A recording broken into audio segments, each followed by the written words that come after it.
策劃者，以禮待客係我哋嘅核心價值。我哋係旅客遊澳門途中嘅家，以禮待客係我哋嘅承諾。我哋用心多一啲，旅客嘅旅程就更圓滿一啲。旅遊大使，你我都是。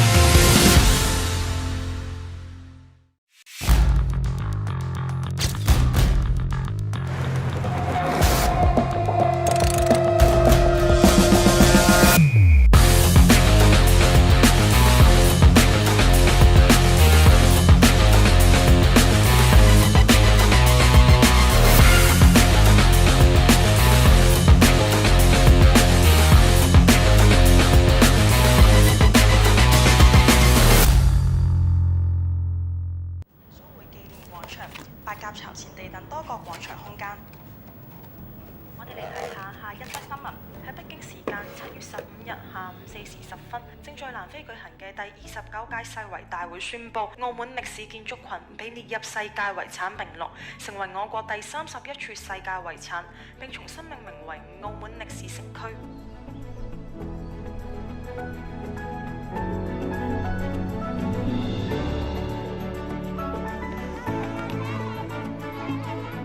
南南到，深仔到。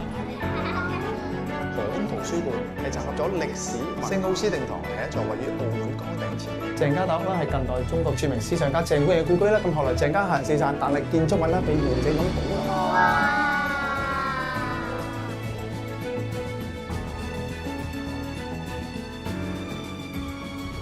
叔叔，似唔似啊？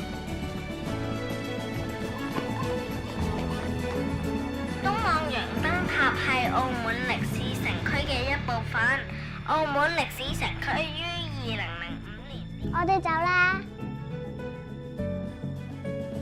建於1860年嘅崗頂劇院，原名百多祿5世劇院，係中國第一座西式劇院。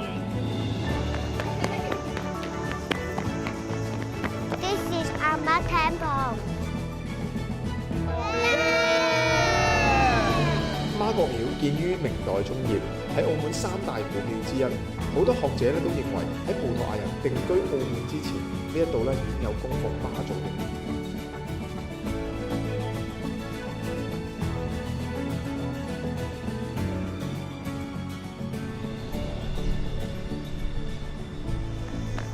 我哋一齊做呢個啦。好啊。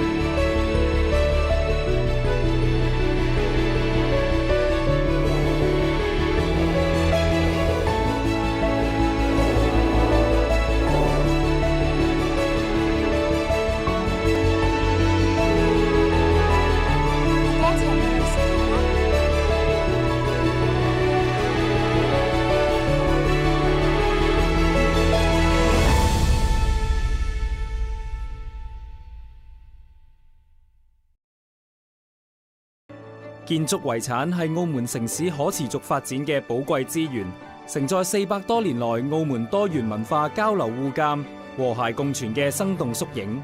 自2005年澳門歷史城區列入世界遺產名錄及2014年文化遺產保護法正式生效後，澳門文化遺產保護工作喺法制、管理、技術或普及推廣上都有長足嘅發展。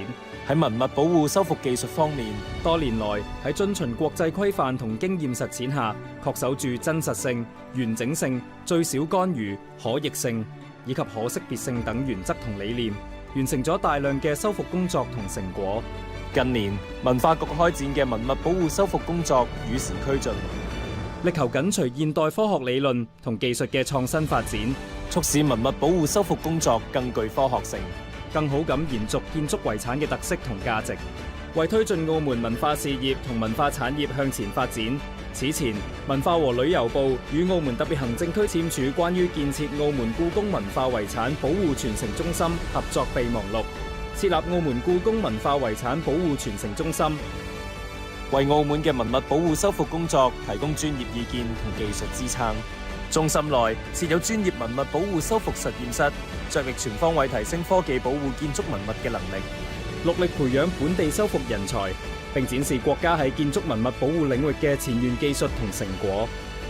澳門故宮文化遺產保護傳承中心嘅建設，將使澳門文物保護修復工作受益於故宮博物院強大嘅專業力量同技術支撐，成為多方合作同技術交流嘅新平台，助力澳門建立更為完善嘅建築遺產修復力量同體系，為澳門文化遺產保護工作書寫新篇章。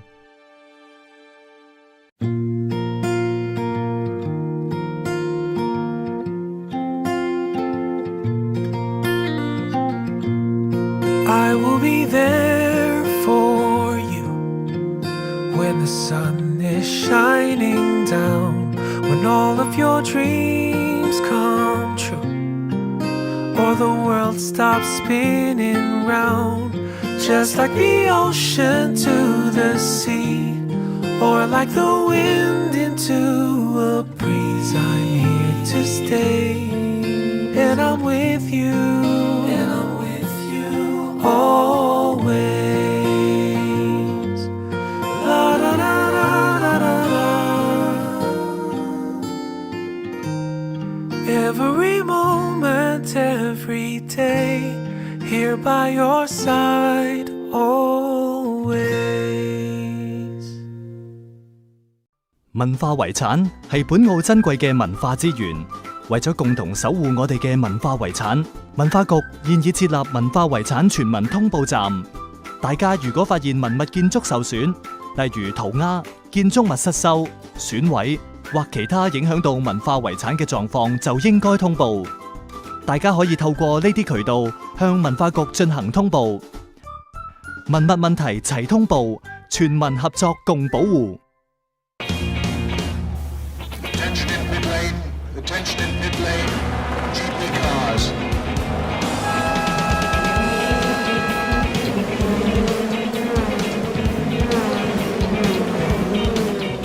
Macau Grand Prix Museum treasures every legendary moment on the Gia circuit.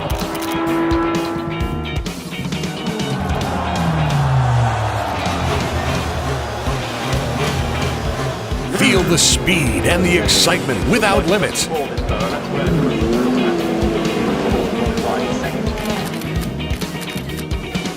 Try interactive games suitable for the whole family.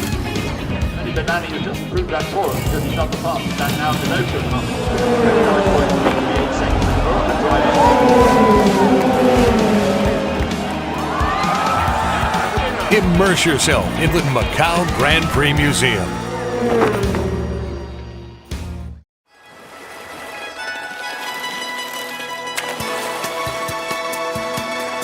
路環咧係以前有好幾個古稱嘅，佢又叫做鹽灣啦、鹽造灣啦。我哋葡文嘅名字咧嘅路環咧都係叫庫路灣。咁其實呢個係從過路灣咁樣音譯過嚟嘅。喺路環呢一度咧，你會見到有好多廟宇嘅，佢係反映住漁民同埋一啲海上神明嘅重要連結啦，尤其是我哋所知嘅譚公。路環一直被譽為澳門嘅後花園。依舊保存咗昔日漁村嘅風貌，而旅客咧亦都特意嚟到呢一度咧，享受呢度寫意悠閒嘅環境。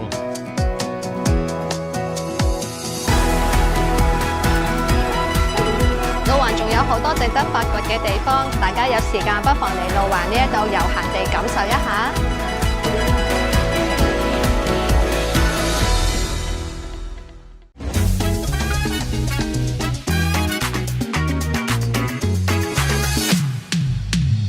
路環咧係澳門嘅後花園，山明水秀。除非你係好趕時間嘅，如果唔係，你真係坐低飲杯，感受下大自然嘅氣息，冇得彈嘅真係。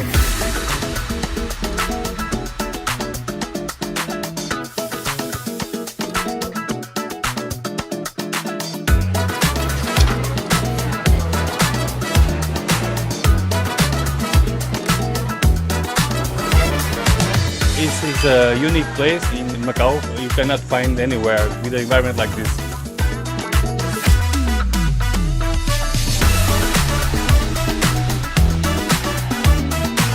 而家好多人咧都好中意放假過嚟路環，所以我哋鋪頭咧做啲新式啲嘅甜品，俾佢哋開心遊歷下路環。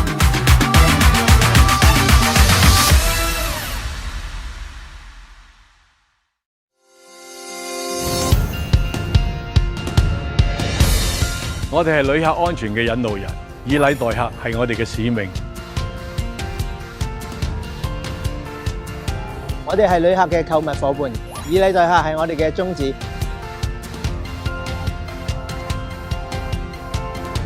我哋係旅客嘅美食導覽員，以禮待客係我哋堅定嘅信念。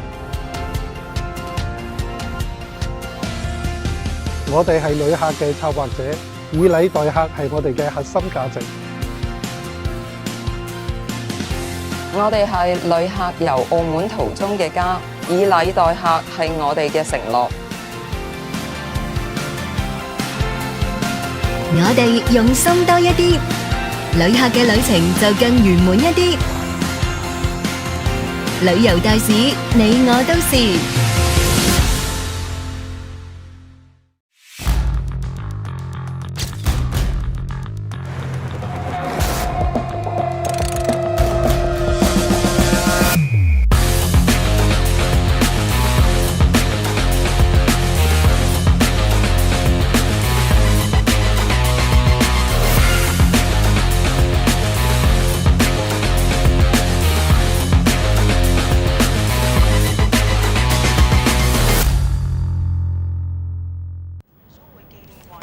白鴿巢前地等多個廣場空間。我哋嚟睇下下一則新聞。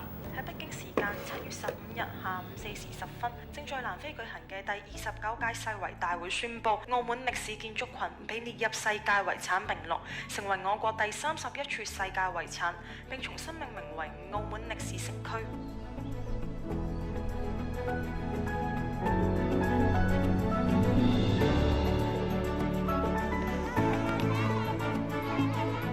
蘭蘭到，心仔到。河東圖書館係集合咗歷史、聖奧斯定堂係一座位於澳門崗頂前嘅鄭家棟啦，係近代中國著名思想家鄭觀嘅故居啦。咁後來鄭家行人四散，但係建築物咧被完整咁保留。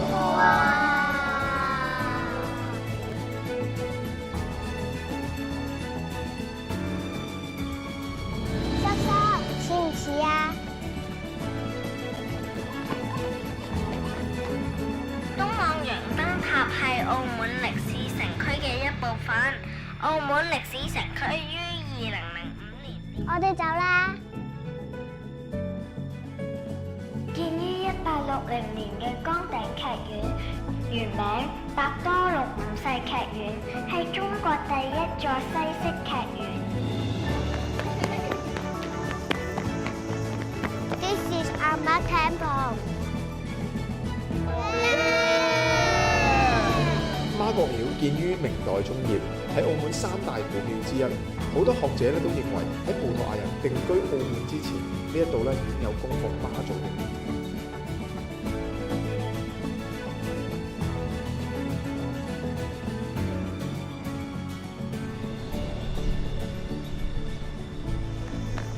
我哋一齊做呢個啦。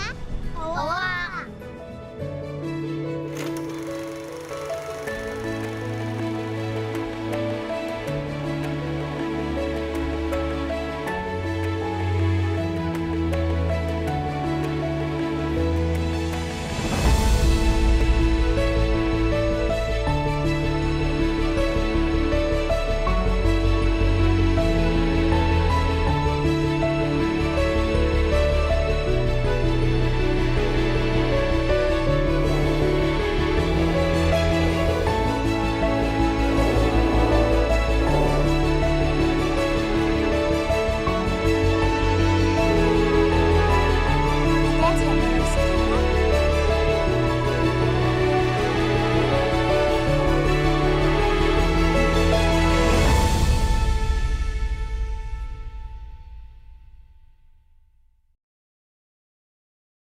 建築遺產係澳門城市可持續發展嘅寶貴資源，承載400多年來澳門多元文化交流互鑑、和諧共存嘅生動縮影。自2005年澳門歷史城區列入世界遺產名錄及2014年文化遺產保護法正式生效後，澳門文化遺產保護工作喺法制、管理、技術或普及推廣上都有長足嘅發展。喺文物保護修復技術方面，多年來喺遵循國際規範同經驗實踐下，確守住真實性、完整性、最少干預、可逆性以及可識別性等原則同理念，完成咗大量嘅修復工作同成果。近年文化局開展嘅文物保護修復工作與時俱進，力求緊隨現代科學理論同技術嘅創新發展，促使文物保護修復工作更具科學性，更好咁延續建築遺產嘅特色同價值，為推進澳門文化事業同文化產業向前發展。此前，文化和旅遊部與澳門特別行政區簽署關於建設澳門故宮文化遺產保護傳承中心合作備忘錄，設立澳門故宮文化遺產保護傳承中心，為澳門嘅文物保護修復工作提供專業意見同技術支撐。中心內設有專業文物保護修復實驗室，着力全方位提升科技保護建築文物嘅能力，戮力培養本地修復人才，並展示國家喺建築文物保護領域嘅前沿技術同成果。澳門故宮文化遺產保護傳承中心嘅建設，將使澳門文物保護修復工作受益於故宮博物院強大嘅專業力量同技術支撐，成為多方合作同技術交流嘅新平台，助力澳門建立更為完善嘅建築遺產修復力量同體系，為澳門文化遺產保護工作書寫新篇章。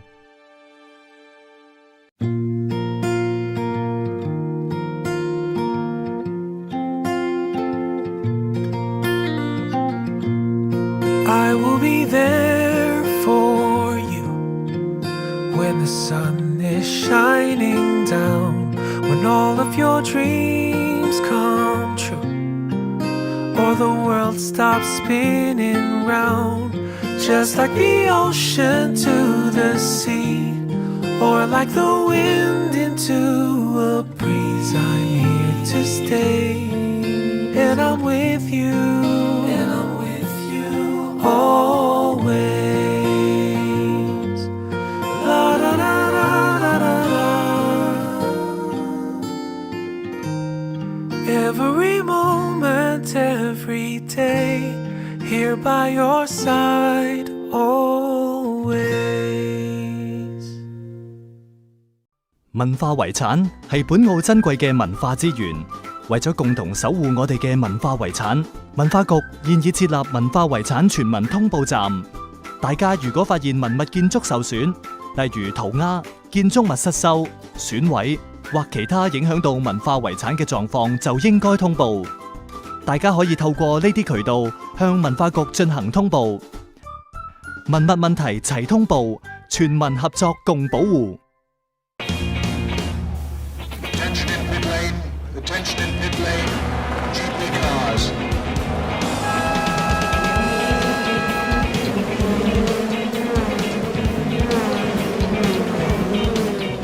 Macau Grand Prix Museum treasures every legendary moment on the Gia circuit.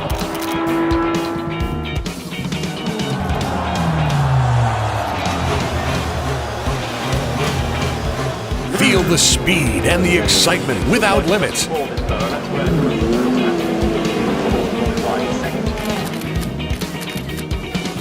Try interactive games suitable for the whole family.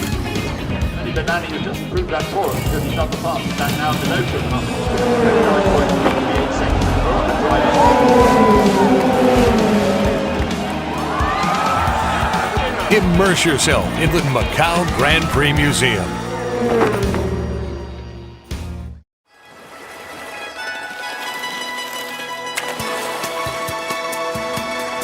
道環咧係以前有好幾個古稱嘅，佢又叫做鹽灣啦、鹽座灣啦。我哋葡文嘅名字咧嘅路環咧都係叫庫魯灣。咁其實呢個係從過路灣咁樣音譯過嚟嘅。喺路環呢一度咧，你會見到有好多廟宇嘅，佢係反映住漁民同埋一啲海上神明嘅重要連結啦，尤其是我哋所知嘅譚公。路環一直被譽為澳門嘅後花園，依舊保存咗昔日漁村嘅風貌。而旅客咧亦都特意嚟到呢一度咧，享受呢度寫意悠閒嘅環境。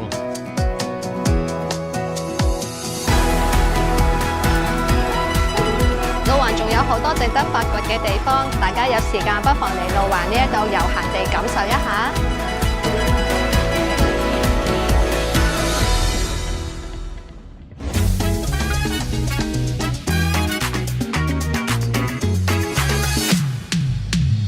路環咧係澳門嘅後花園，山明水秀。除非你係好趕時間嘅，如果唔係，你真係坐低飲杯，感受下大自然嘅氣息，冇得彈嘅真係。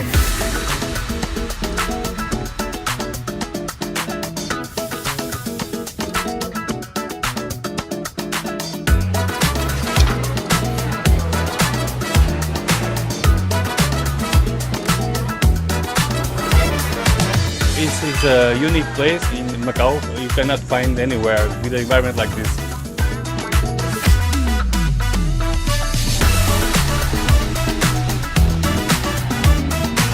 而家好多人咧都好中意放假過嚟路環，所以我哋鋪頭咧做啲新式啲嘅甜品，等佢開心遊歷下路環。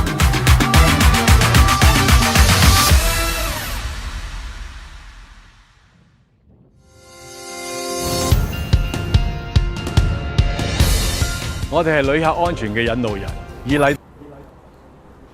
Welcome back to day one of the 2026 Macao Match Cup. We're just about to hit 3 p.m. here local time in Macau. We've had a slight delay in racing, as you can see here now. We've shifted the racetrack. That southeasterly breeze that we were talking about earlier has settled in. It has got a little bit lighter than what this morning's session is. So we're around to the southeast at 4 to 6 knots, and we are picking up racing at flight number 6. So just about to enter the start box, and on screen now is Rory Finnegan from Ireland. He's entering from the pin end of the line, and he is up against Ian Garetta from France in the blue boat, just crossing the committee boat now. So a very shifty racetrack here now coming through the city of Macau. You can see the 3 top marks set at the top of the course.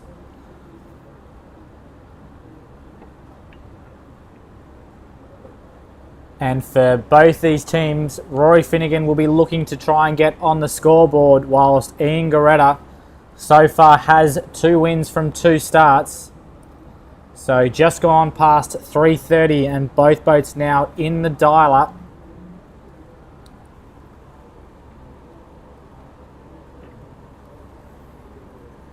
So this afternoon that breeze is meant to build. We can see it up to 6.5 knots on the racetrack at the moment. There is talks of it getting up to about 12s.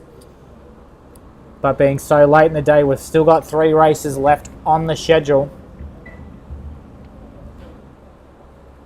Finnegan now doing what he can to try and get this dial up out of the way, as Garetta now escapes on port. Finnegan trying to re-establish flow over his rudder to try and turn the boat, but Garetta will escape quite easily here. I'd imagine to see him come back quite soon. Here he comes already. So Garetta may be slightly back too early here. Finnegan's going to be doing all he can to get out of his way. He doesn't have a lot of flow over his boat, but Garetta choosing to go back early here. And a Y flag will be flown, but Finnegan doing all that he can. The boat's getting very close. And again, another Y flag. It'll all be one incident, but a green flag from the umpires. So you can see there, Garetta's gone back slightly too early at Finnegan. He needed to wait for him to have flow over his keel and rudder to be able to be more effective, but with only 1:53 to go, still a lot of work to go on for the Irish team.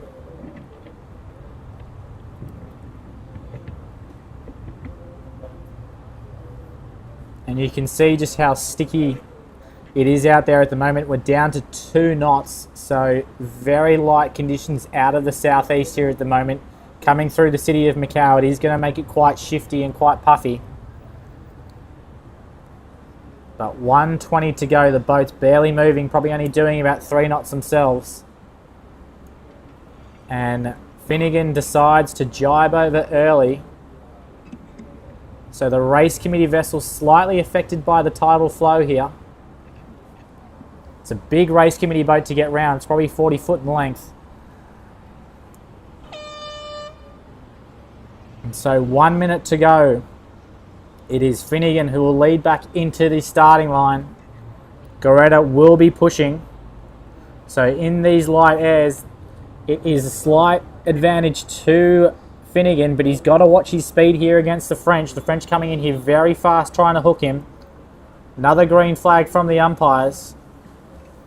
So Finnegan with 35 seconds to go. He will be getting worried about that pin lay line. Doing a very aggressive job to stop the boat here, and just as we said, that lay line, he's definitely gone past it. So both boats will now try and coast. Goretta here really just has to peel off and start his own race here. Both boats could be over. And Finnegan will be worried about the pin. Both boats definitely OCS at the moment. Gun goes. And there we have the OCS, so both boats over.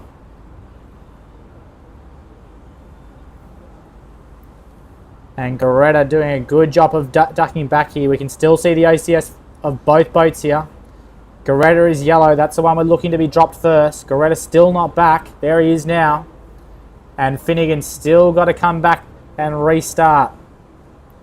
Both boats now clear. So it took them a good 25 seconds to get back. And as we can see here, the race committee boats offsetting to the breeze. We're at 160 for the top mark. And anywhere between 3 to 6 knots. So big shifts and big pressure differences on the racetrack. But early advantage to Goretta.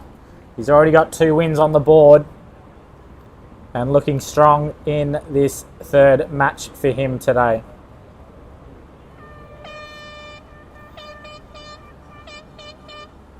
And now as we join race number 2 for flight 6, we are seeing Jonny Berntsson from Sweden. He comes across the committee boat here, entering from the right-hand end. He's up against the 2025 Tour runners-up, Oscar Engström from Sweden as well. So it's a local derby for these guys. We can see here on the race committee boat, we do have a Charlie Green. So this match will be going to the right-hand marker. But both boats now into the pre-start box and going into a dial-up. You can see here Engström on the left-hand side in the red shirts up against Jonny Berntsson in the new black uniform. He's usually quite easy to spot in his orange gear. But a pretty good dial-up by Jonny. He's got plenty of distance between the boats here, and his bow is slightly back, so he's going to be able to control this for quite a while. Engström's going to have to try and do something to get out of here. Both boats, though, did the Tour final last year. Berntsson not having a great time in Shenzhen, finishing in last, whilst Engström, who was new to the Tour, came away as runner-up to 9-time world champion Ian Williams. But both boats now reversing up. Jonny's got to get rid of that jib, otherwise he's going to keep getting his stern dragged down here. So Jonny's now in the vulnerable position. Can he alter away from here? There's going to be contact. Okay, hard contact between the boats, and in my eye here, this is going to be on Jonny. We've got Oscar here still on starboard. Jonny was the windward keep clear boat, so there has been a whistle from the umpires, and it is on Jonny Berntsson. So both boats coming out of the dial up there. Engström just doing a really good job of reversing down quicker than Jonny. Jonny unable to reverse and got forward flow going into Engström's side.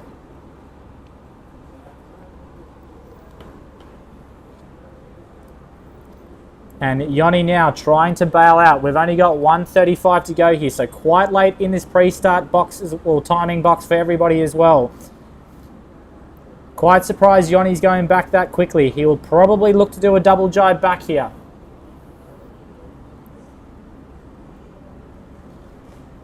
Oscar not with a lot of flow here, so he's now locked to windward. There is a Y flag from Yoni. Hard to see what he's trying to call there.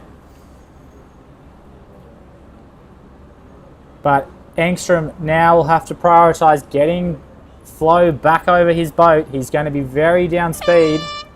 1 minute to go. Both boats on the right-hand side of the committee boat here. Oscar will bail out early, so he makes his stern behind it.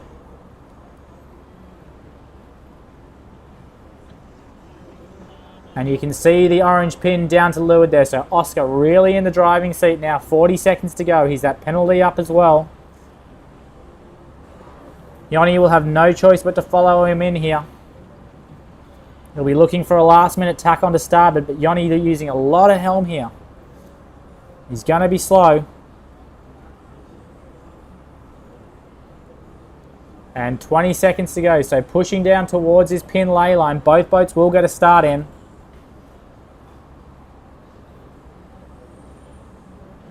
Yoni will be bailing on to port and will be the faster boat out of this manoeuvre. Can Oscar make the pin? Gun goes and we've got a split tack start.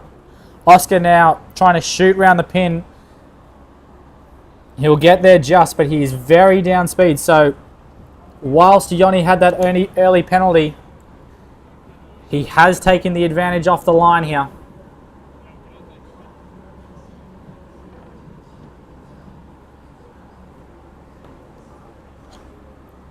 So great shots from overhead here. This match is going to the right green hand marker as a reminder. So Yoni Bernson already out on that right hand side. Looks like there's a touch more breeze up there as well. So we'll try and keep our eye on that match. As now we bring you back to the race committee vessel for match number 3, where we have Jeppe Borch from Denmark. He enters in the blue boat here across the top of the committee boat. He is up against the young Western Australian team of Marcello Torre, who is entering from the pin end. So 4 minutes to go for these guys as they enter the start box. Back to the yellow top marker for this match. And you can see just in our top right corner, we have that breeze direction out of the south-southeast. So we've seen anywhere between 135 and 180. So big shifts on this racetrack at the moment. Race committee doing a good job of getting this done.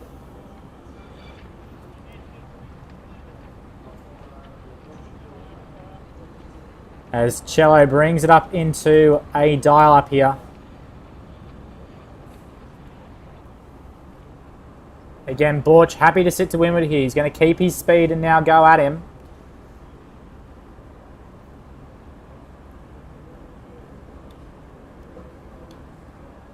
And Borch, very experienced in these boats. He's won the Match Cup Sweden, which uses these boats last year. A bit more breeze across there than we get here at the moment.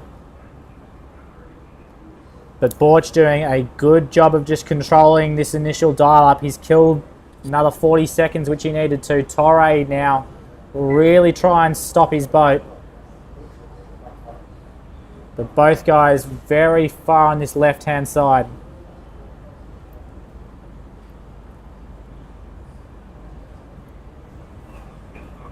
.230 to go, so Borch here, he's going to come around the top of Torre again. So Torre is going to look to reverse out of here.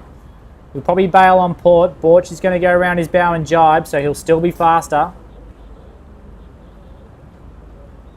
So Borch will jibe around, looking to hook Torre and push him back head to wind. Torre still stopped here.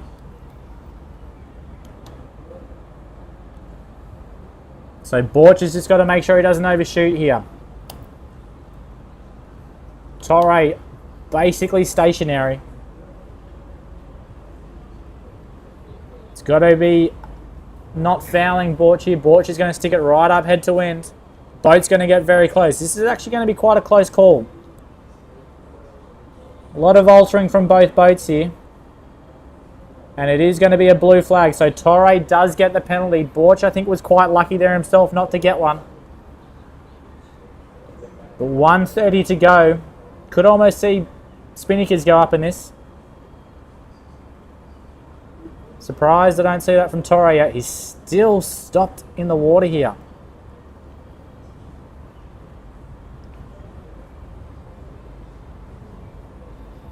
So 1:10 to go. Borch is just going to continue out towards this committee boat. Torre now will just look to do a time on distance run to the pin. Borch does have to time this perfectly.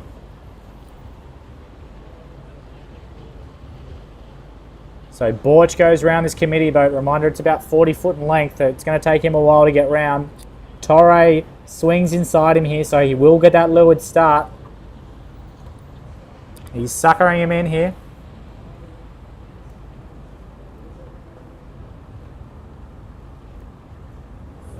And Torre looking to not get hooked. That is the only thing.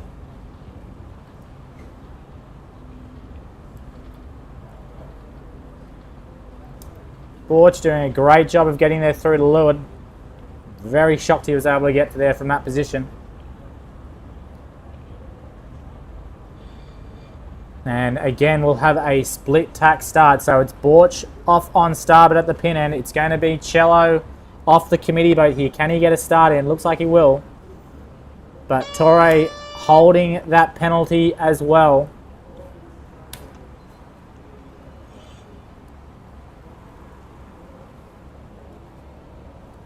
So we are around to that south-southeasterly breeze at the moment. It is flicking through about 20 degrees, so plenty of opportunities on the racetrack for these teams to get back in it.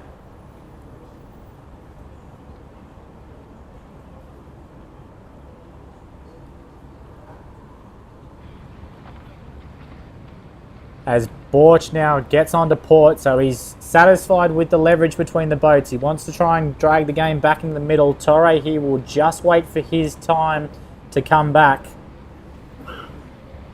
Breeze at the moment showing at about 160, so it's slightly left of where the top marks are set.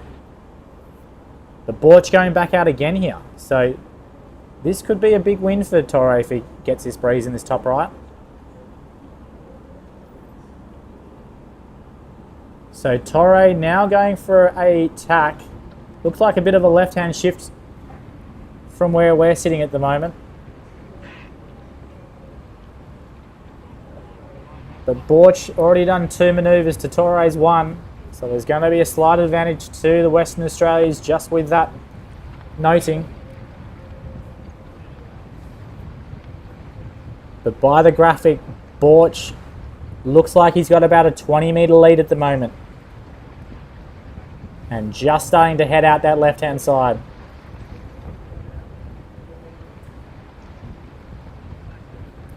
And we can see in the other matches here, someone's got a huge lead in match 1. Match 2 is looking a little bit closer. But I can imagine that's going to be Ian Goretta from France, probably with a big win at the moment over Finnegan, but we'll wait to confirm that. Borch now coming back for an intersection with Torre.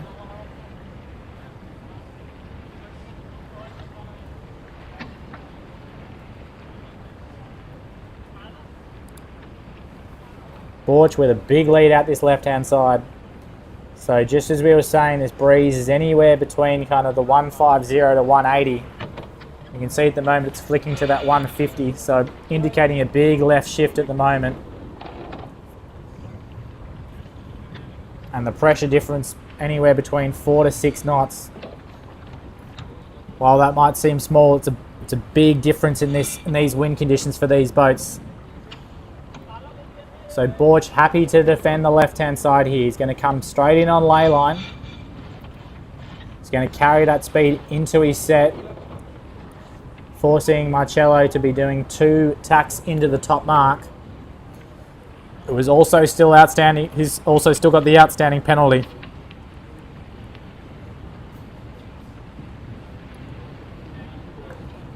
And the boat in between at the moment, that is Liros Racing, so that is going to be Oscar Engstrom. He has a big lead over Yoni Burnson at the moment. They are going to the green right-hand marker. So Borch and Torre are coming to this yellow one. but Engstrom have a huge lead over Bernsen as well. So it's just showing how shifty and puffy these conditions are out here.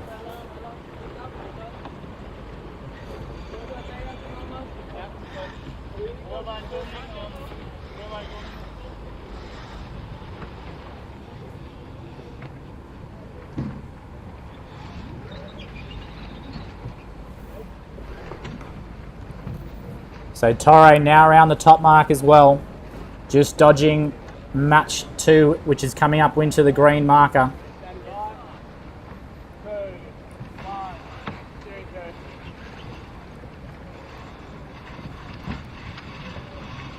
And Torre again going for the early jibe out here. Got to try and make something happening against Jeppe Borch.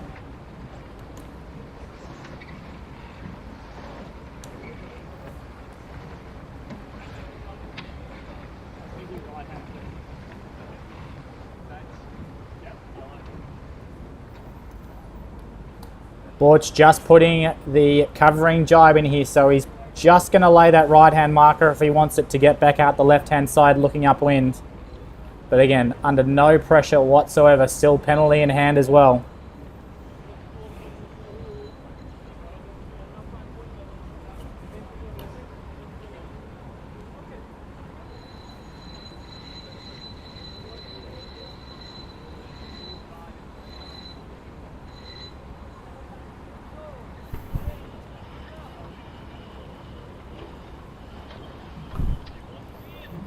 So Borch here now laying the left-hand turn. Spinnick is down and he's got about a 100-metre lead over Marcello Torre. Western Australian team still carrying that penalty from the pre-start as well. So Borch here looking like he will do a clean sweep of his first 3 races.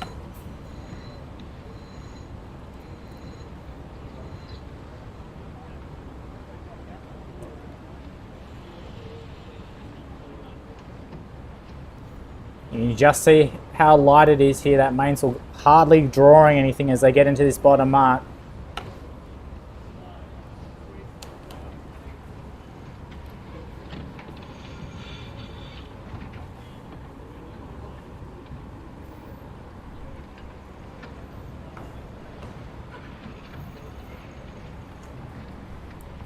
Torre also now coming around this left-hand mark, so that's just showing you how biased this left-hand course is. We're up to 120 we just saw on the wind instruments. So big left-hand shifts coming on the racetrack, making racing very difficult for everybody. And that's why we've seen such huge gaps between the boats.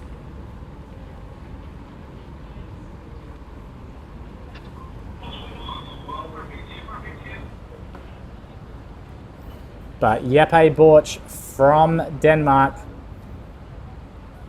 very comfortable lead here over Torre as they head upwind for the second time. Borch has already taken 2 wins this morning.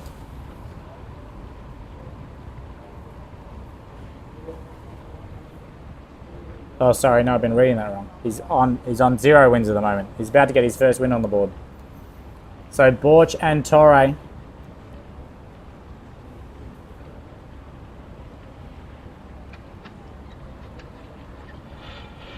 heading upwind for the final time. This is flight 6 for the 2026 Macao Match Cup. Just hitting 3:15 local time here in the afternoon. We are trying to get 2 more races completed after this one.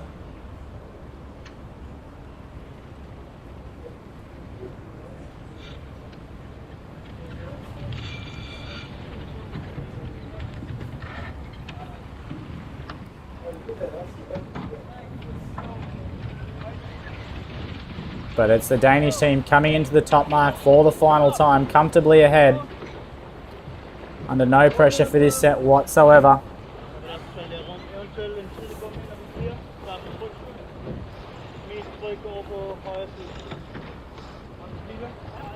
You can see their bowman there, Matthias Rossing, just getting everything sorted for the jibe.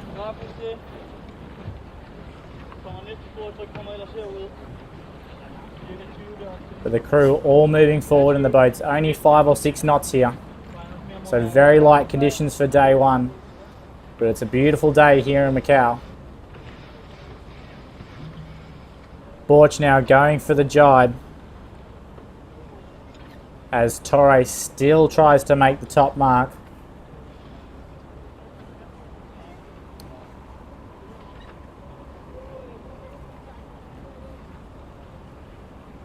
And again, looking at the Danish team, they know these boats quite well. The Far East 28s spent plenty of time back on them in Sweden, where they won the Match Cup Sweden event, and last year finished 8th at the Shenzhen World Match Racing Tour final. Pretty disappointing result for them by all accounts.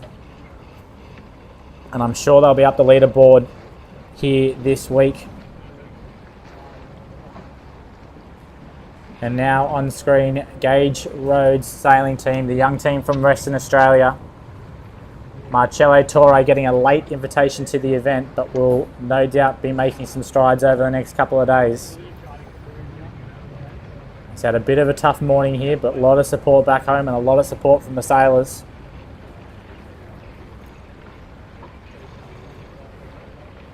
As we come downwind and finish off flight number 6.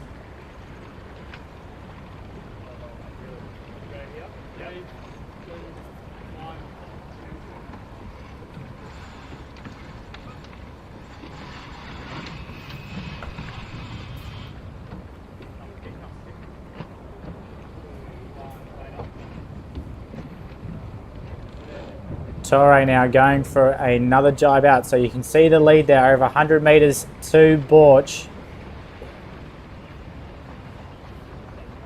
Racing taking place in the outer harbour of Macau here.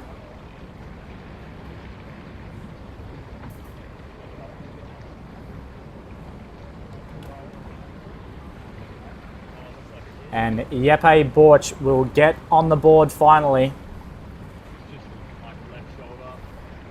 Sorry, it was my slight error before. He's had 2 tough opening matches, but he will get on the board in flight number 6.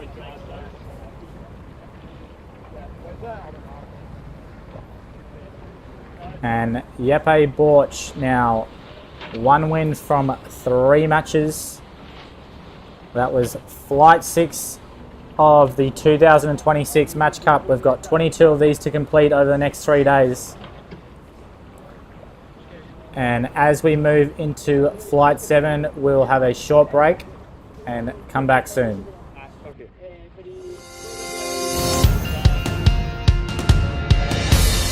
我哋係旅客安全嘅引路人，以禮待客係我哋嘅使命。我哋係旅客嘅購物伙伴，以禮待客係我哋嘅宗旨。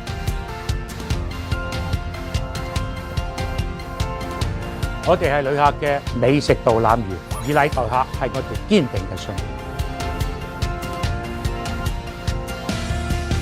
我哋係旅客嘅策劃者，以禮待客係我哋嘅核心價值。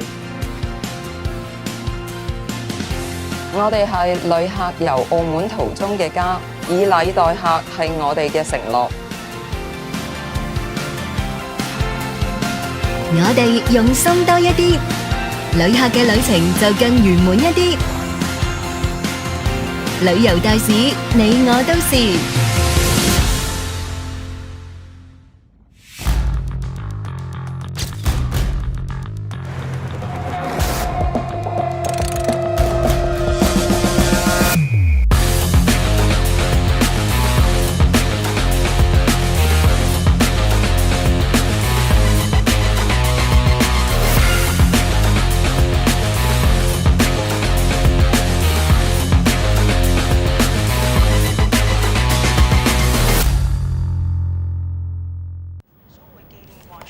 白鴿巢前地等多個廣場空間。我哋嚟睇下下一則新聞。喺北京時間7月15日下午4時10分，正在南非舉行嘅第29屆世遺大會宣布，澳門歷史建築群被列入世界遺產名錄，成為我國第31處世界遺產，並重新命名為澳門歷史城區。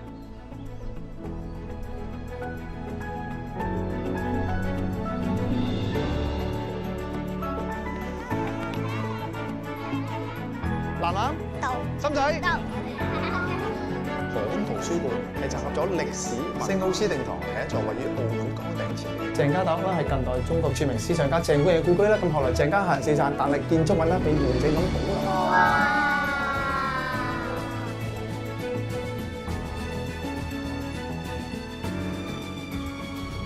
叔叔似唔似啊？東望洋燈塔係澳門歷史城區嘅一部分。澳門歷史城區於2005年，我哋走啦。建於1860年嘅崗頂劇院，原名百多祿5世劇院，係中國第一座西式劇院。This is our temple。媽閣廟建於明代中葉，喺澳門三大古廟之一。好多學者咧都認為喺葡萄牙人定居澳門之前，呢一度咧已經有供奉媽祖嘅廟。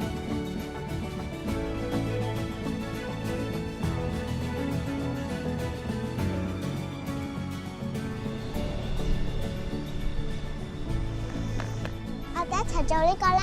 好啊。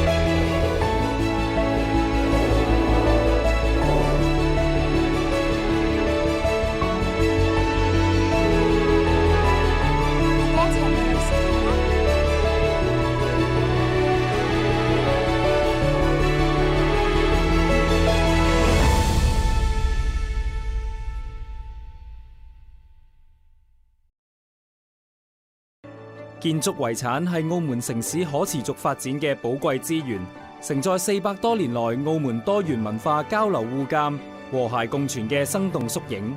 自2005年澳門歷史城區列入世界遺產名錄及2014年文化遺產保護法正式生效後，澳門文化遺產保護工作喺法制、管理、技術或普及推廣上都有長足嘅發展。喺文物保護修復技術方面，多年來喺遵循國際規範同經驗實踐下，確守住真實性、完整性、最少干預、可逆性以及可識別性等原則同理念，完成咗大量嘅修復工作同成果。近年文化局開展嘅文物保護修復工作與時俱進，力求緊隨現代科學理論同技術嘅創新發展，促使文物保護修復工作更具科學性，更好咁延續建築遺產嘅特色同價值，為推進澳門文化事業同文化產業向前發展。此前，文化和旅遊部與澳門特別行政區簽署關於建設澳門故宮文化遺產保護傳承中心合作備忘錄，設立澳門故宮文化遺產保護傳承中心，為澳門嘅文物保護修復工作提供專業意見同技術支撐。中心內設有專業文物保護修復實驗室，着力全方位提升科技保護建築文物嘅能力，戮力培養本地修復人才，並展示國家喺建築文物保護領域嘅前沿技術同成果。澳門故宮文化遺產保護傳承中心嘅建設，將使澳門文物保護修復工作受益於故宮博物院強大嘅專業力量同技術支撐，成為多方合作同技術交流嘅新平台，助力澳門建立更為完善嘅建築遺產修復力量同體系，為澳門文化遺產保護工作書寫新篇章。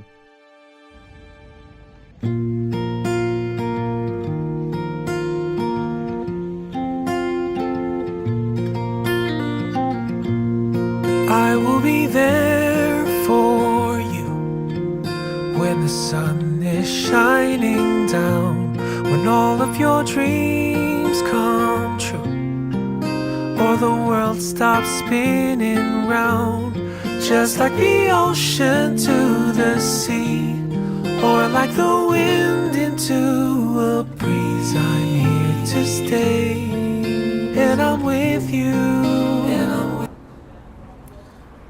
And we're back here for qualifying racing on day one of the 2026 Macau Match Cup. We have had the first 6 flights now completed with all 12 teams having done 3 races. So we'll quickly go through a scores update before we jump into flight 4. So at the end of flight 6, we have 3 teams currently undefeated on 3 wins, with Ian Garetta and Aurélien Perez from France tied with Oscar Engström from Sweden. Trailing them on 2 wins, we have Zach West from Australia and Jonny Berntsson also from Sweden. There is then a flurry of boats including Cole Tapper, Christian Prendergast, Jeppe Borch, Nick Egnott-Johnson and Tom Pico all on 2 wins, whilst Rory Finnegan and Marcello Torre are yet to get on the board. We now join back at flight number 7, where Ian Garetta has just entered from the right hand or committee boat end of the start line. He is in the blue boat up against Oscar Engström from Sweden in the red shirts from the pin end of the line. So both these teams undefeated so far in the regatta. We are now out of the south-southeast direction, where it is very shifty and quite puffy. We're seeing anything between 3 to 6 knots. So flight number 6 saw some big gaps between the boats. Garetta here electing to get out of that dial-up and carry his speed into the next phase of the pre-start. At the moment, the left-hand side of the track is quite favoured. We've seen some big gains out of that side.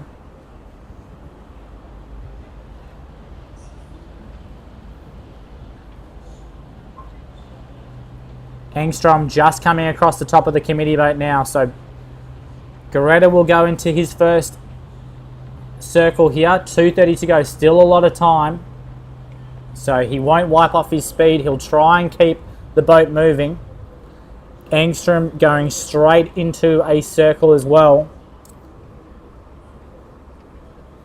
So Engström really wanting to position himself on the trailing edge of Garetta so he can get the jibe in and win this left-hand side. Garetta now getting up to speed, so this will be his final approach. Can Engström go inside him? We can see from our wind instruments at the top right-hand side of your screen there, the breeze is definitely in that left-hand side. And surprisingly, Garetta goes for another circle here. 1:45 to go. Both boats well above the committee boat ley line. And again, Engström coming around here, so Garetta will be able to cut him off. He is going to get the left-hand side now and get the lead in. And Engström will just go past him. He'll build some gauge so he can push Garetta. But you can see both boats well above the committee boat here. The committee boat just on the left-hand side of your screen. Engström in the red boat, pushing down now on Garetta, who is leading into the start boat. As we hit 1 minute to go for flight 7, match 1. Oh, that was close. There must have been millimeters in that. That was actually contact, I reckon, and that's what the crew is calling for there. So a small nick by the Swedes, maybe. Question will be, did the umpires see it or hear it? But it's Engström now locked to windward. Garetta will still want to push forward on him here. So question will be, where is his ley line for the committee boat? Engström a little bit rattled at the moment, but I can't see a protest. I can't see a flag off the committee of the umpire boat yet. So Engström having to circle out. He'll be late for this start box. Garetta super slow though. But you can see how these boats are approaching this line. It's very much a boat bias at the moment here. And it's going to be a beautiful start to the French. Both teams undefeated so far in this regatta.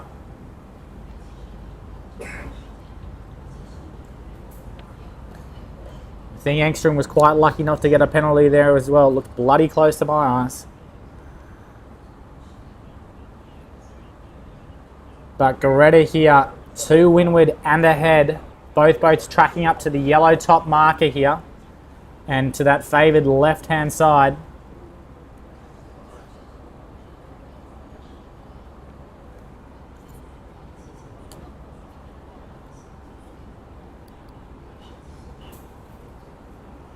So it is Goretta leading in the blue boat against Engstrom in the red boat.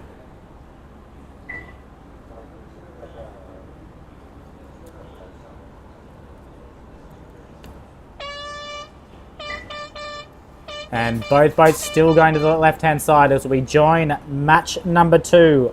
So we have Rory Finnegan in the yellow boat. He's just come across the top of the committee boat end. He is up against Marcello Torres. So both these guys at the bottom of the leaderboard right now.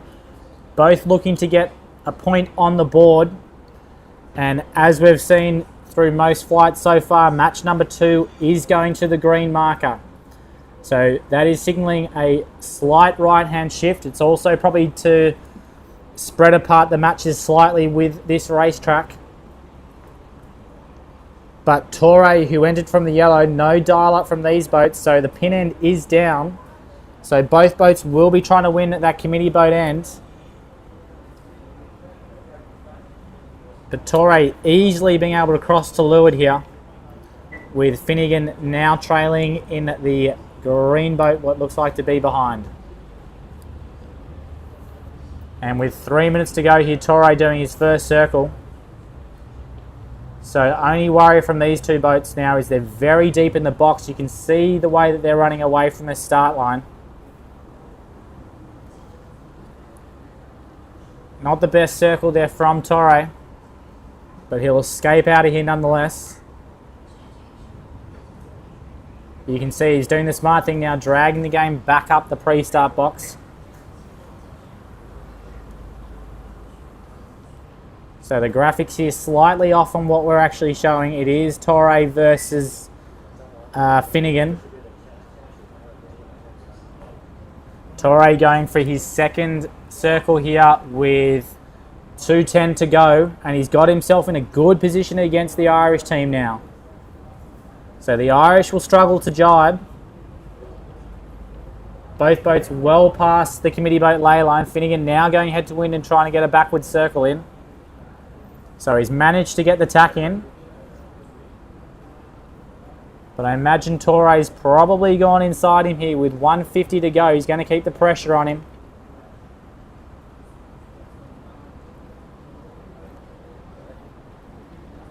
So we are watching here Finnegan as the yellow boat. He is up against Marcello Torre. Both boats above the committee boat ley line. 128 to go. And Finnegan has a little bit on here. You can see the orange pin end just off the left-hand side of the skipper who's standing up. So he will need to watch that pin ley line, but they still do have a while to go. 110 to go here. Torre in the yellow boat trailing. And 1 minute to go for these guys as we head into Flight 7, Match 2. Torre trying to push him down the line here.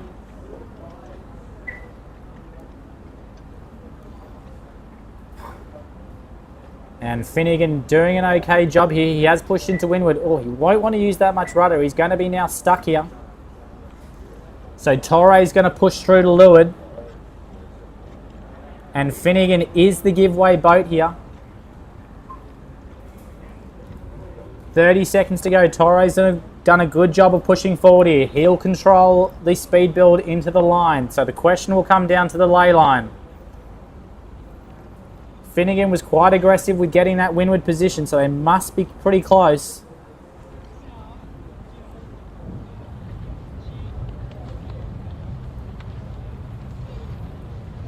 Okay, both boats tacking, so they will be close as pin ley line. That's what they've been watching for. And did I hear a second hooter then? I'm not sure if I did. Clear start from the boats here, so Torre will get off the line.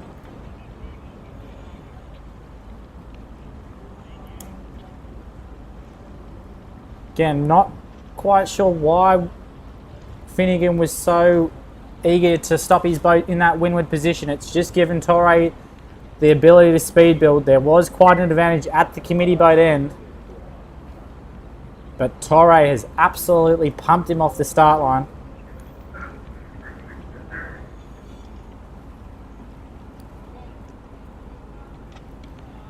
So Torre and Goretta getting great starts against their opponents. Match 1, we're going to see two teams who are currently undefeated, and in match 2, two teams who are currently defeated are going to try and get on the board.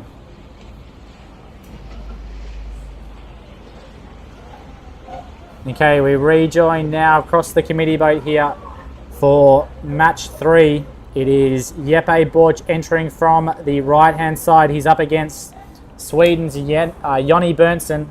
Berntsson again going very low here, looking like they won't get an intersection and he'll get the leeward cross and escape the dial up. So again, a clear advantage at the committee boat end. Borch has already jibed onto port and is jibing back now just to get behind him. So both boats will be fighting for that windward end.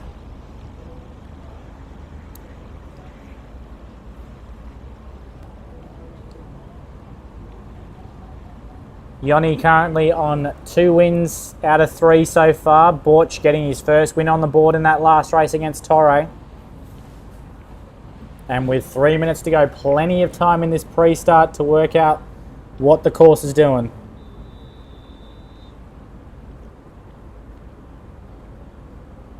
Okay, so we've got a blue penalty here on Berntsson. Boats were not close to one another, so it'll be interesting to find out exactly what that penalty was from. There was some yelling from Borch.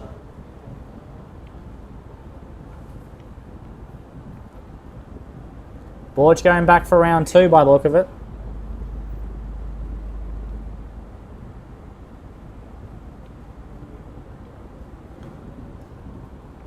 And Borch using his speed to get to the leeward of Berntsson.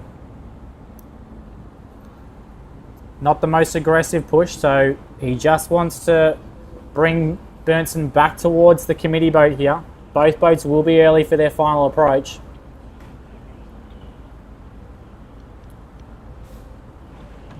Still super close from both boats here as they turn back upwind.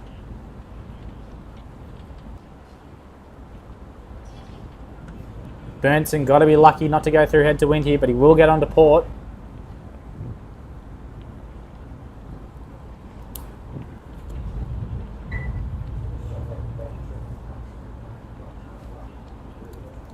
So Berntsson still getting controlled here by Borch. Borch being very aggressive. He's got that penalty in hand, so he's happy to push. Green flag from the umpires. And Berntsson now really struggling to get out of this. Both boats really want this committee boat end. It is a big bias to the committee boat.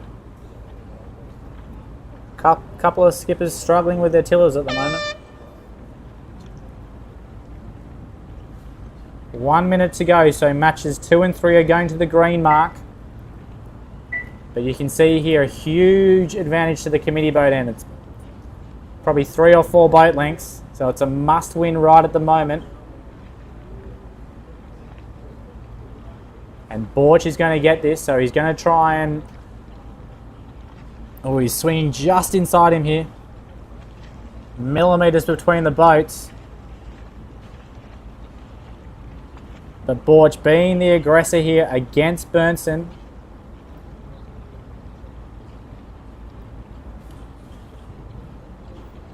So Borch will win the committee boat end. Berntsson will control the speed build.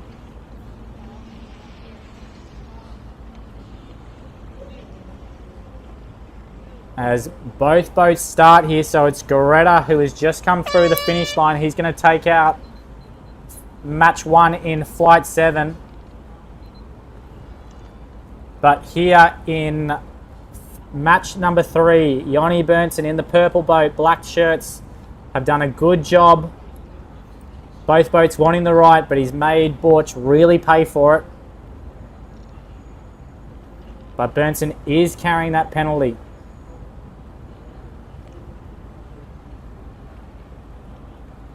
Surprising Borch has held on for this long. He will be affected by Burnson. And as you can see now, Borch rolling into attack. And Burnson happy to go with him. So Burnson will try and keep this race racing close.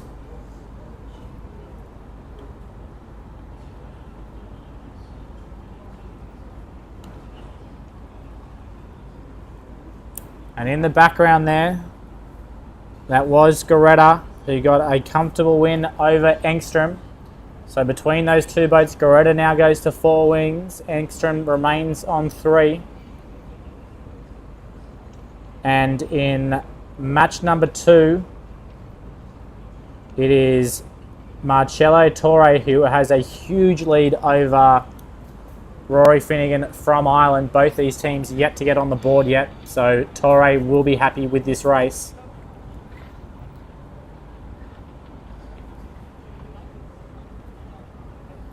So you can see here in the graphic, Torre, the most right-hand starboard boat going upwind. You've got Finnegan still coming through the gate. Whilst in our feature match here, Borch and Burnson had a close first intersection here. Borch still holding on to this right-hand side.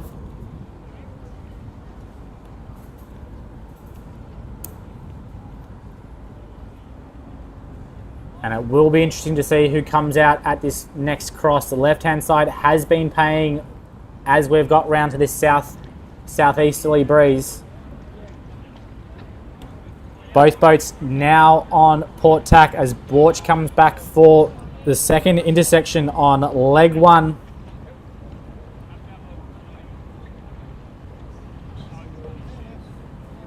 Just coming into frame there is Torre tacking to leeward of Borch. He'll try and stay out of the way of this match. He's got a very comfortable lead over Finnegan. And to my eye, Borch's team fully hiking here. You can see the guy over the side. And he has a comfortable lead now. It's probably out to 30-40 metres. And a penalty in hand. So slight right-hand shift here. Reminder, these boats are going to the green marker. And Burnson will tack just to windward of his line. Both boats on ley line for the top mark here.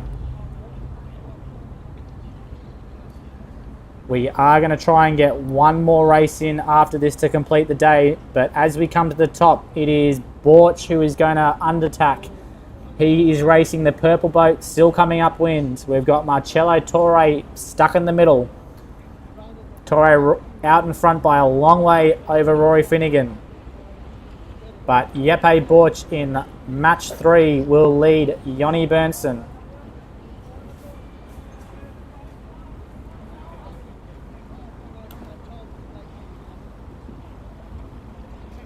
Burnson just coming to the mark now. Very thin ley line again, so that will make him slow. Still has that penalty in hand. Pretty tidy set from the team though.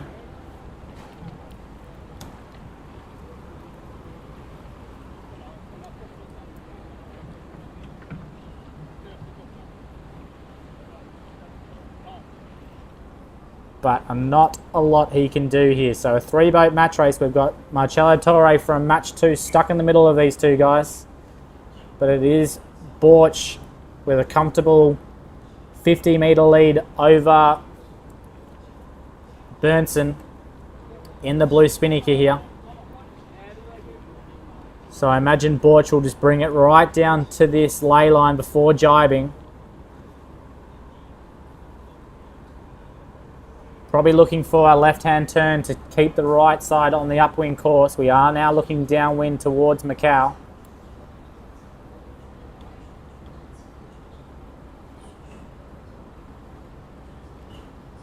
And Borch now going for the jibe. He is racing the first blue spinnaker here.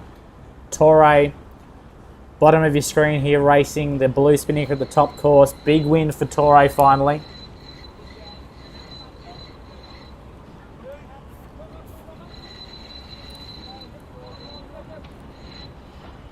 So Borch going jib up, and he will go for that left-hand turn.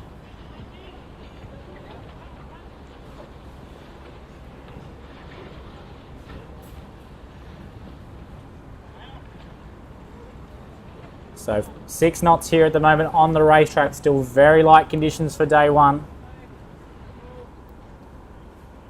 And Borch going for the early tack here. So indicating still a big right-hand shift.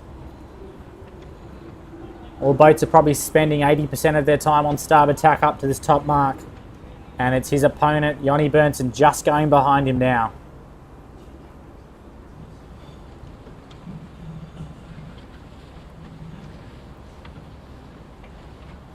So, Jonny Berntsen from Sweden, he's got 2 wins on the board so far. Got a lot of work to do to try and get to 3 points for this race.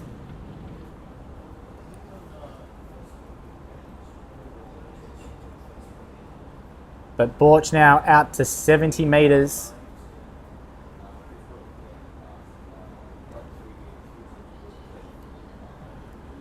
And Borch will lead him back out to this right-hand side. So this race basically sewn up already now. Berntsen still with that penalty in hand.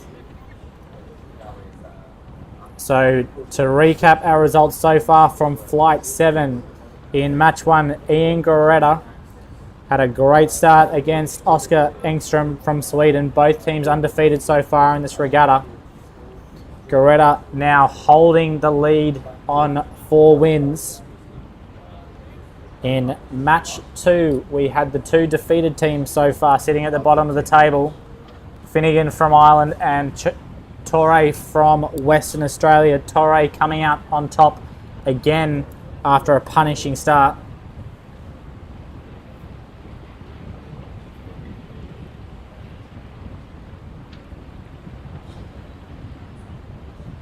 And now in race number 3, we've got another big lead to the Danish team. This will bring Borch up to 2 wins from 4 starts. That'll keep him tied with Berntsen at least heading into the final race of the day. So Borch now tacks for the top mark.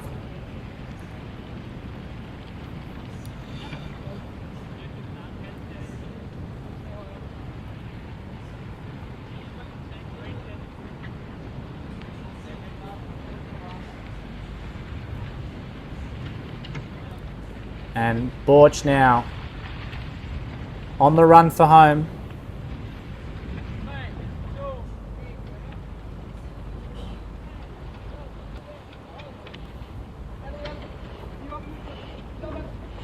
Okay, not the greatest set from the team. The tack didn't get on properly there. You can see it just trawl in the water. It is only day 1 for these teams in the boat, so they'll be looking to try and tidy that up as the week progresses, but not the greatest set from Borch. He's under no pressure whatsoever from his opponent though, so he will survive this.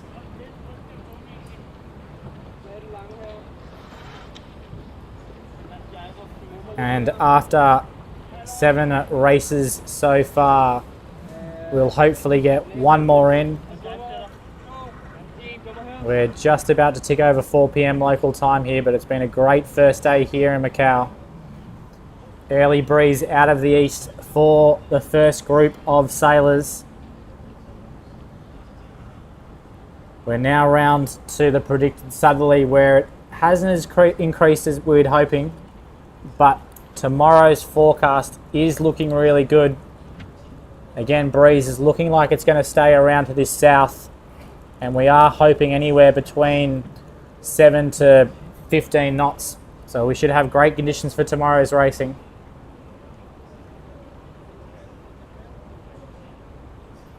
The race committee doing a very good job so far to get all this racing underway. We're now 7 races into the 22 race qualifying series.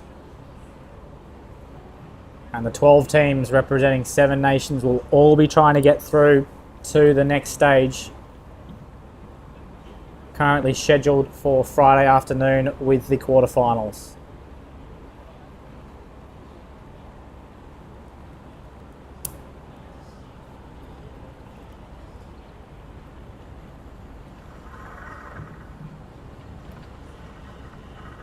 So it's one final jibe here for Borch coming into the finish line.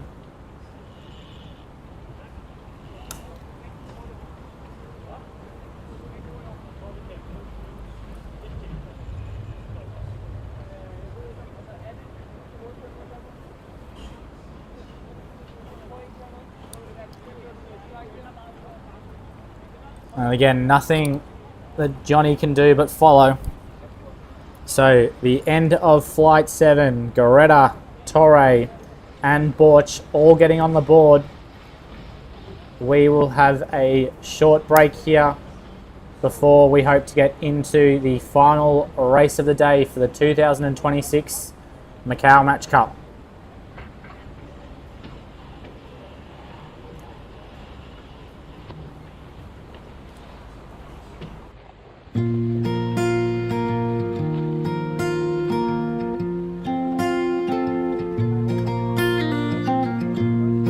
I will be there for you when the sun is shining down, when all of your dreams come true, or the world stops spinning round, just like the ocean to the sea, or like the wind into a breeze. I'm here to stay, and I'm with you, always. La da da da da da da. Every moment, every day, here by your side, always. 文化遺產係本澳珍貴嘅文化資源，為咗共同守護我哋嘅文化遺產，文化局現已設立文化遺產全民通報站。大家如果發現文物建築受損，例如塗鴉、建築物失修、損毀或其他影響到文化遺產嘅狀況，就應該通報。大家可以透過呢啲渠道向文化局進行通報。文物問題齊通報，全民合作共保護。Attention in pit lane, GP cars.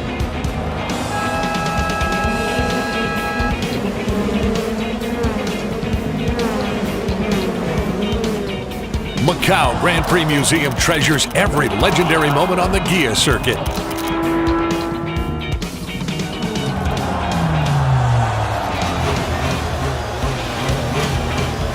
Feel the speed and the excitement without limits.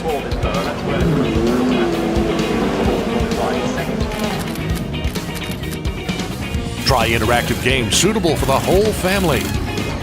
Danny has just proved that for us because he's on the fastest and now Denoto comes.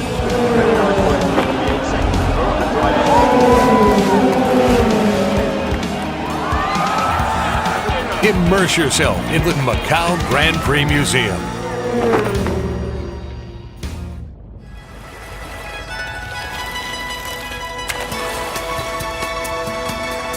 路環咧係以前有好幾個古稱嘅，佢又叫做鹽灣啦、鹽座灣啦。我哋葡文嘅名字咧嘅路環咧都係叫庫魯灣。咁其實呢個係從過路灣咁樣音譯過嚟嘅。喺路環呢一度咧，你會見到有好多廟宇嘅，佢係反映住漁民同埋一啲海上神明嘅重要連結啦，尤其是我哋所指嘅譚公。路環一直被譽為澳門嘅後花園。依舊保存咗昔日漁村嘅風貌，而旅客咧亦都特意嚟到呢一度咧，享受呢度寫意悠閒嘅環境。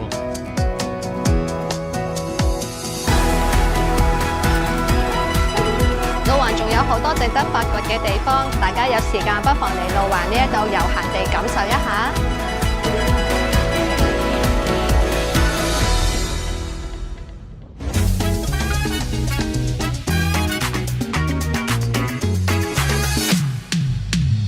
路路環咧係澳門嘅後花園，山明水秀。除非你係好趕時間嘅，如果唔係，你真係坐低飲杯，感受下大自然嘅氣息，冇得彈嘅真係。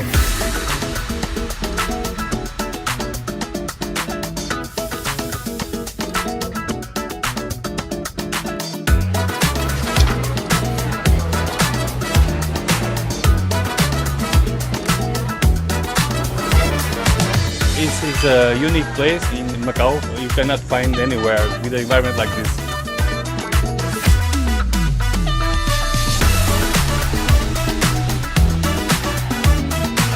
而家好多人咧都好中意放假過嚟路環，所以我哋鋪頭咧做啲新式啲嘅甜品，俾佢哋開心遊歷下路環。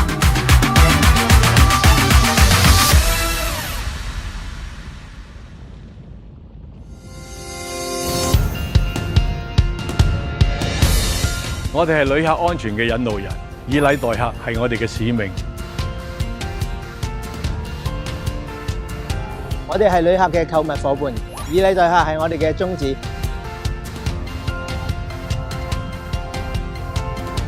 我哋係旅客嘅美食導覽員，以禮待客係我哋堅定嘅信念。我哋係旅客嘅策劃者，以禮待客係我哋嘅核心價值。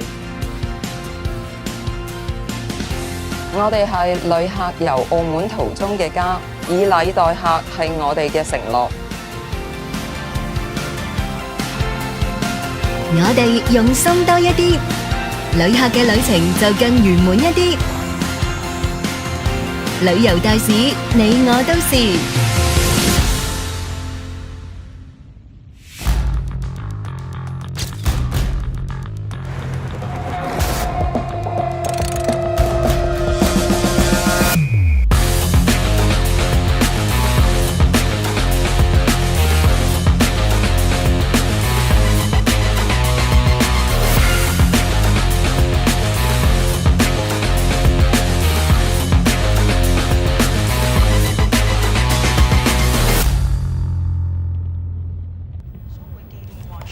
白鴿巢前地等多個廣場空間。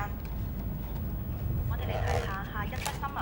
喺北京時間7月15日下午4時10分，正在南非舉行嘅第29屆世遺大會宣布，澳門歷史建築群被列入世界遺產名錄，成為我國第31處世界遺產，並重新命名。Okay, we're back here for the final race of the day. It is Flight 8 of the qualifying stage for the 2026 Macao Match Cup. We've got 22 of these in total to complete over the next 3 days. But right now we're going to get back into Flight 8 Match 1, where we have Oscar Engström from Sweden. He enters from the committee boat or right hand side of the start line. He's up against Marcello Torre from Western Australia. Torre just got on the board for his first win of the race, whilst Oscar just had his first loss of the regatta up against Ian Garetta. So 4 minutes now as both boats entered. We'll see if this start line has been squared up. The blue boats were getting across to leeward quite early and not going into the dial-up phase, but we'll see what's happened with the breeze now. We are around to the south-southeast, and it has built a little bit up to 9 knots we can see on the racetrack right now. So beautiful conditions for the last race of the day. Both boats now into the dial-up here. Engström just on the right-hand side here.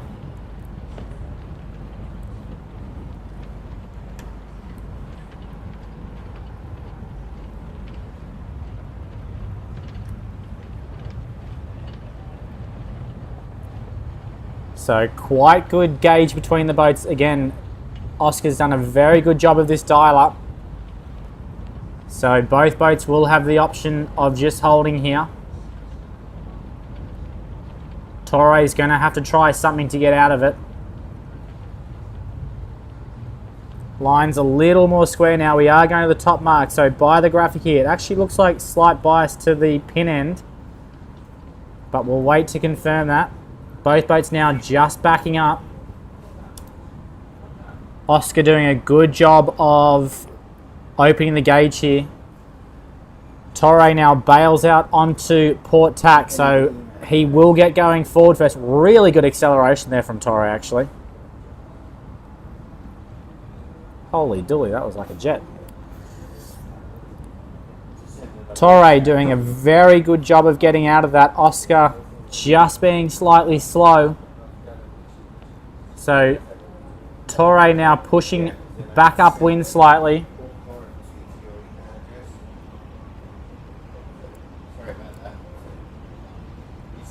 Two minutes to go now. Torre will be making his decision in the next 15 seconds or so. We're expecting him to be jibing across here. Oscar's placing himself down there to try and block it. But that will put him in a good position to swing up on the inside of him here. So Torre's got to make a call soon. He's getting quite late in the pre-start. 1:35 to go. And Oscar is going to go inside him here. So both boats well above the starboard ley line. Expecting a hard push here from Torre. Umpire boat's just about to get in the way of him.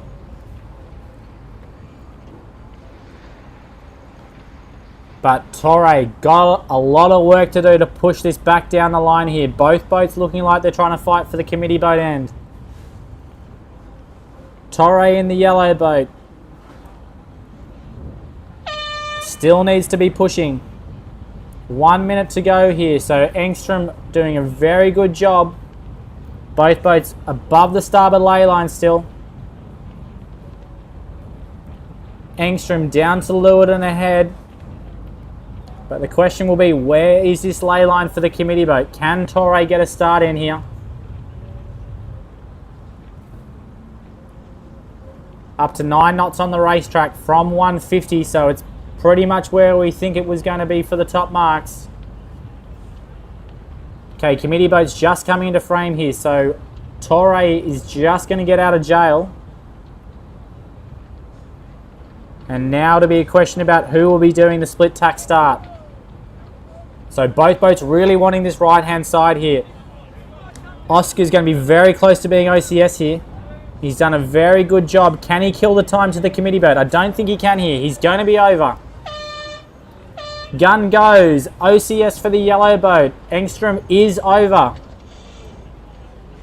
Oh, and he's about to T-bone Torre.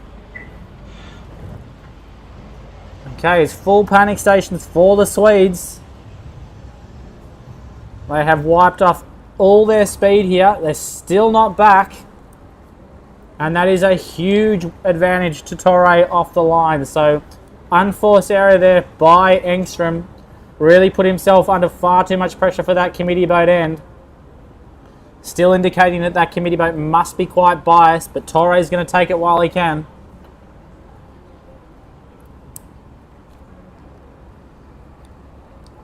So Engstrom now on port, just off the committee boat in frame here, going upwind. Torre in a commanding position out on this left-hand side. So this will now be a boat speed race between the two Swedish and Western Australian team.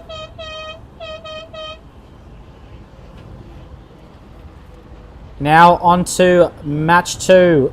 We have Rory Finnegan from Ireland, who has just come across the committee boat. He is up against Jeppe Borch from Denmark.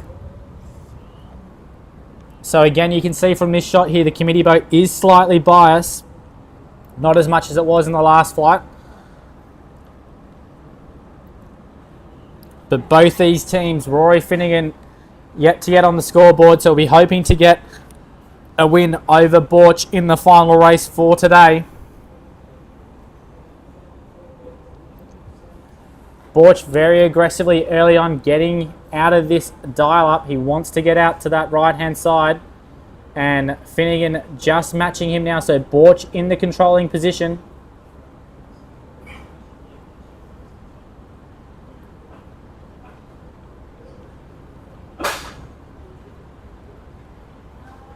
Both of these boats will be going to the green marker. So a right-hand shift has been indicated from the race committee boat.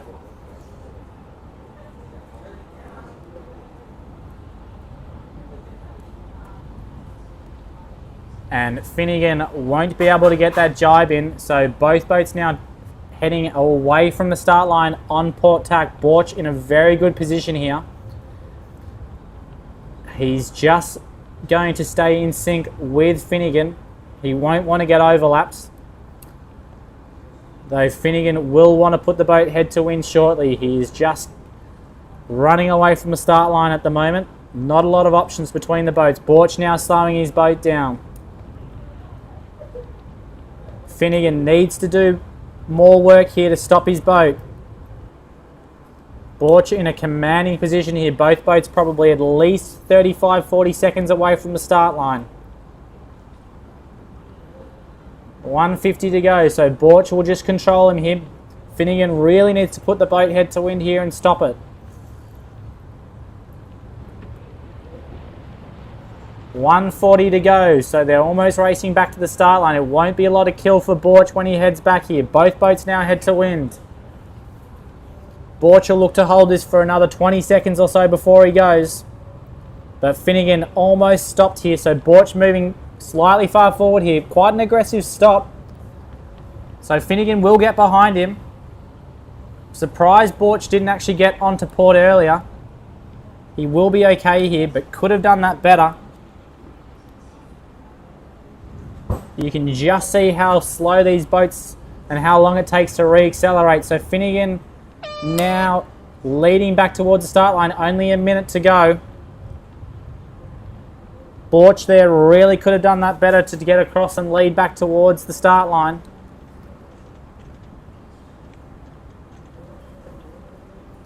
"45 seconds to go, and Borch now almost having to go behind Finnegan. We'll wait to see where this committee boat is. Finnegan's gone quite deep here, so Borch might be let off the hook.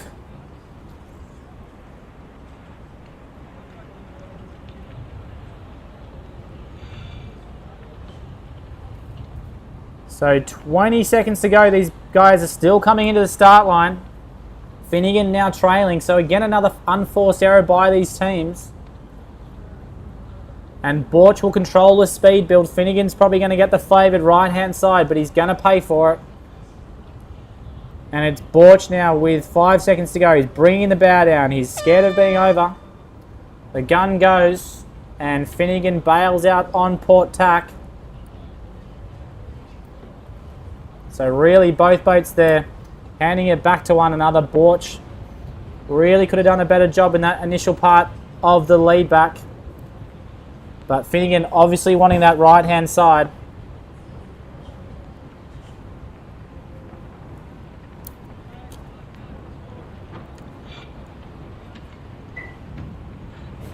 And Borch now tacking over. He's done enough leverage, and we can see here just off screen on the left-hand side, Finnegan's also going back, so there'll be an intersection between match 2 shortly. But we're now watching match number 3 here. So Yoni Bernson will be coming in from the committee boat end. He is up against the undefeated Ian Goretta.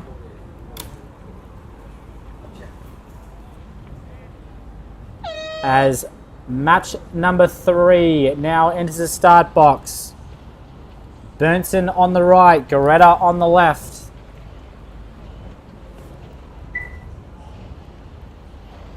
Breeze now anywhere between 7 to 10 knots, so perfect final conditions for flight number 8.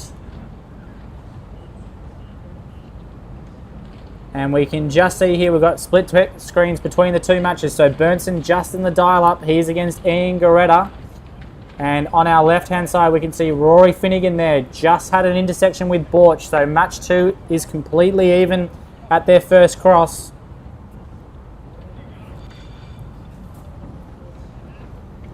And Finnegan will just get back up to speed and come straight back, so they must be getting close to that starboard ley line. But in match number 3 here, Yoni Bernson in the purple boat to windward up against Ian Goretta. Currently the one of only 2 undefeated teams. The French having a very good first day here in Macau.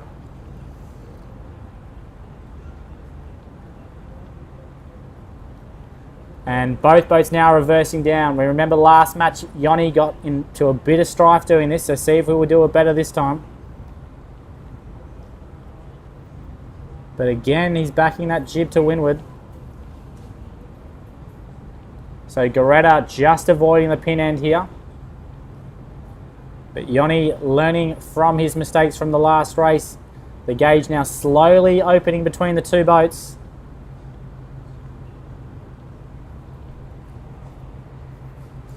Goretta with a little bit of work to do here.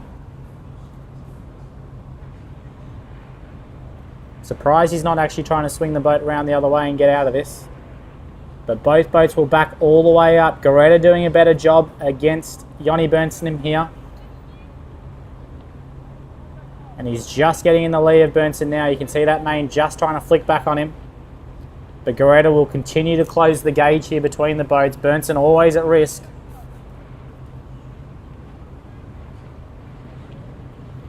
But both boats below the pin ley line. So Goretta, his only worry here will be where he ends up on this ley line. 1:33 to go. Bernsen trying to keep the gauge open as much as he possibly can.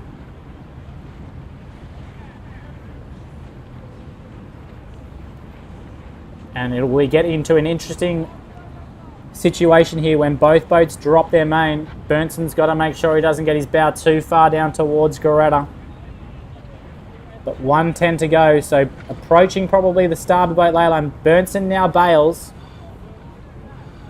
And he keeps clear of Goretta, so Goretta's going to keep backing out and around him here. 1 minute to go.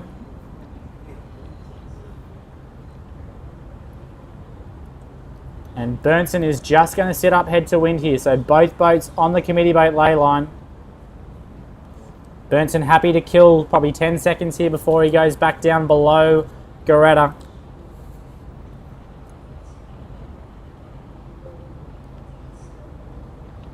$35 seconds to go. Goretta really trying to push up to the start line here. He doesn't have too much time to kill. Bernsen now in the windward position. So Goretta really wants this right-hand side here. Could have very easily got the hook then. But he's showing what he wants. Bernsen very close to an overlap here. Whoa, that's going to be close. So Bernsen now going out right. And we have the finish of Torre coming in here. So Torre's going to get the win. By the looks of it, we can't see where Engstrom is, but Torre's just finished match number 1.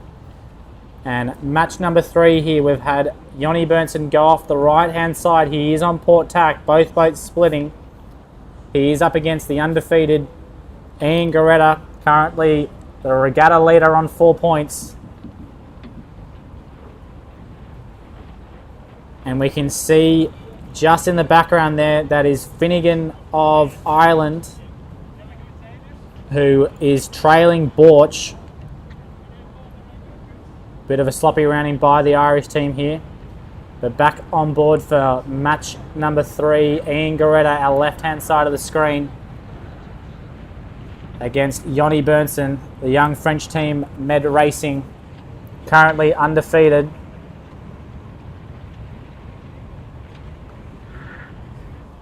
Ranked number 4 in the world. So they're coming back here, but it is going to be Yoni who is out in front. So this breeze still playing havoc on everybody.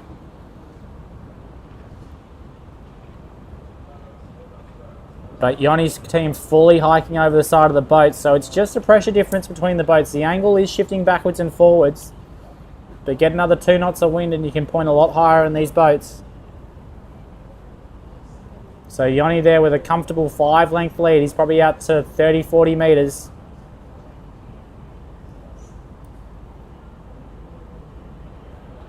And in the background, it looks like it is Borch out in front over Finnegan.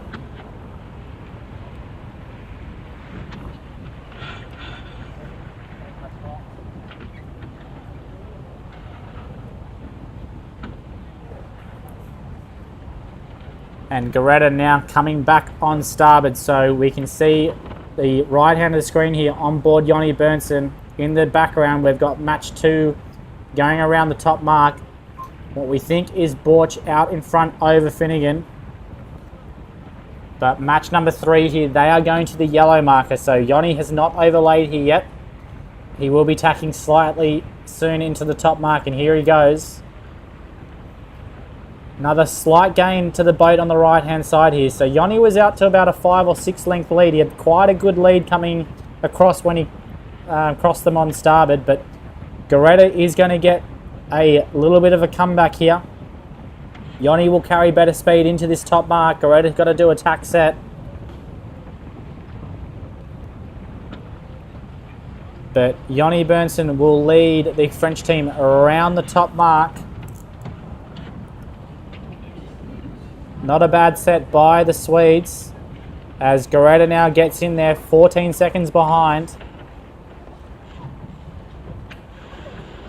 And this will be the first time that the French team has trailed at the top.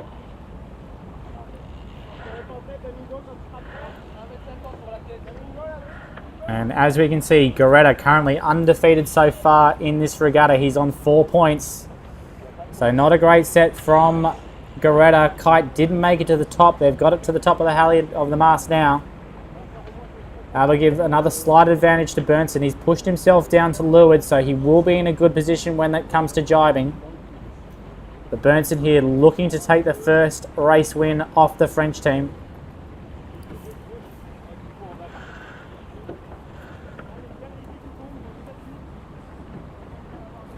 And this will be the final race of the day. So in match number 1, it looked like Torre, who had a commanding lead off the start line. It looks like he's held on to it for the racetrack. We'll confirm that result shortly. And in match 2, Borch and Finnegan from Ireland had a great first upwind leg, but Borch currently on 2 wins. Looked like he may have extended out to get his 3rd. And here in match number 3 is the first downwind leg for Bernsen and Goretta.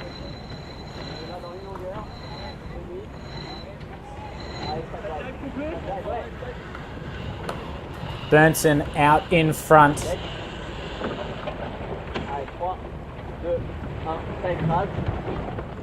And he will take the left-hand marker looking upwind. Goretta now coming to the left-hand mark, so it's going to be quite an even split at the bottom. They were 14 at the top. He's maybe got out to 16 here, but it wasn't a fast rounding by Bernsen. He's gone quite wide on that as well. And Goretta,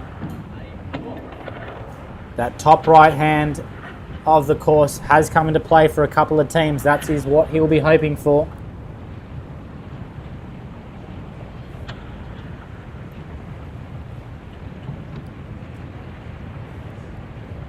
Teams here under a weight limit of 350 kilos. You can see them with a team of 4 on board the French team.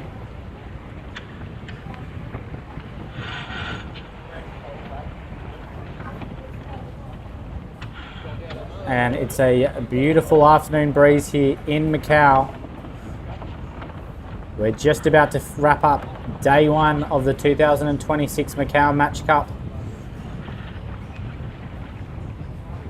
We've had a light easterly breeze transition into the south, with all 12 teams now having some races under their belts. The second group out to 6 races, while the opening group only got 3 in. But plenty of racing to go over the next 2 days.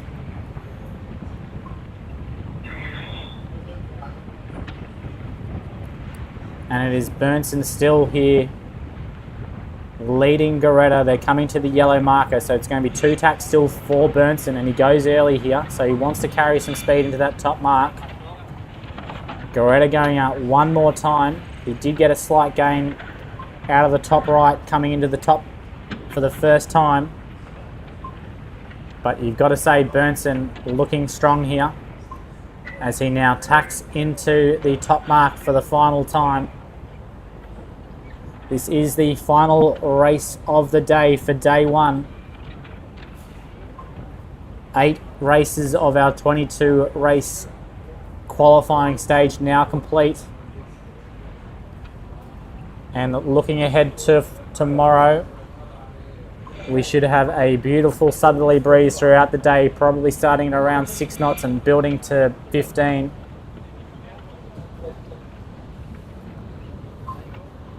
So Burnson on the run to the finish line and back to the bar.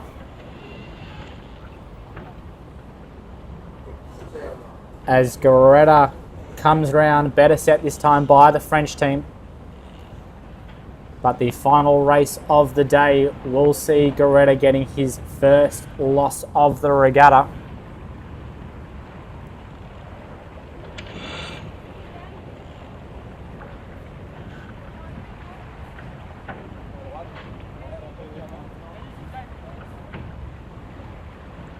Boats travelling nicely downwind now, 7 to 9 knots. Perfect conditions for these boats in flat water.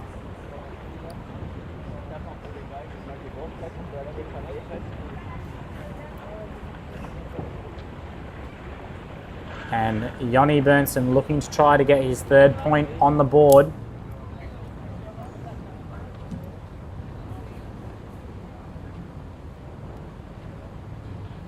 So Burnson coming down to this right-hand corner. A few waves on the boat right now.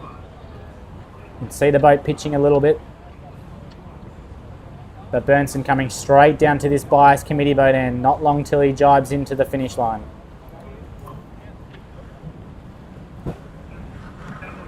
And for the final jibe of the day is the end of day one of the 2026 Macau Match Cup. And it's going to be the French out on top with Ian Goretta heading home with 4 wins and 1 defeat.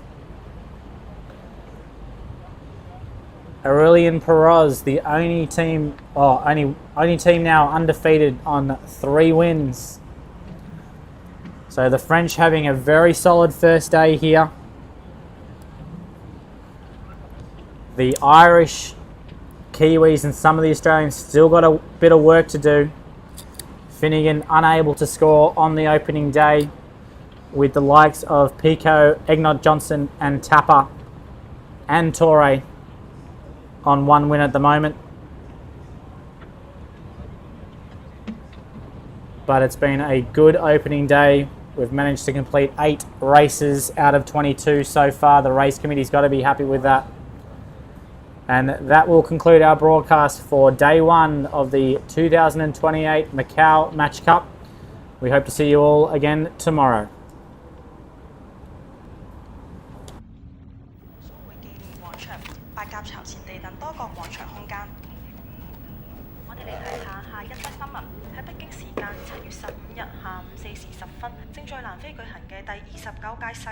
宣布澳門歷史建築群被列入世界遺產名錄，成為我國第31處世界遺產，並重新命名為澳門歷史城區。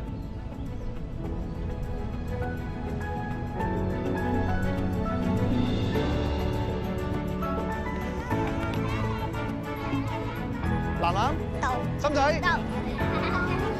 何公圖書館係集合咗歷史、聖奧斯定堂係一座位於澳門崗頂前。鄭家棟啦係近代中國著名思想家鄭觀嘅故居啦。咁後來鄭家下人四散，但係建築物咧被完整咁保留。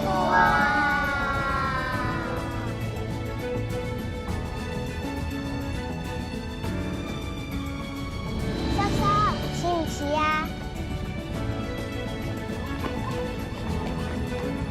東望洋燈塔係澳門歷史城區嘅一部分。澳門歷史城區於2005年。我哋走啦。建於1860年嘅崗頂劇院，原名百多祿五世劇院，係中國第一座西式劇院。This is our temple。媽閣廟建於明代中葉，喺澳門3大古廟之一。好多學者咧都認為喺葡萄牙人定居澳門之前，呢一度咧已有供奉媽祖嘅。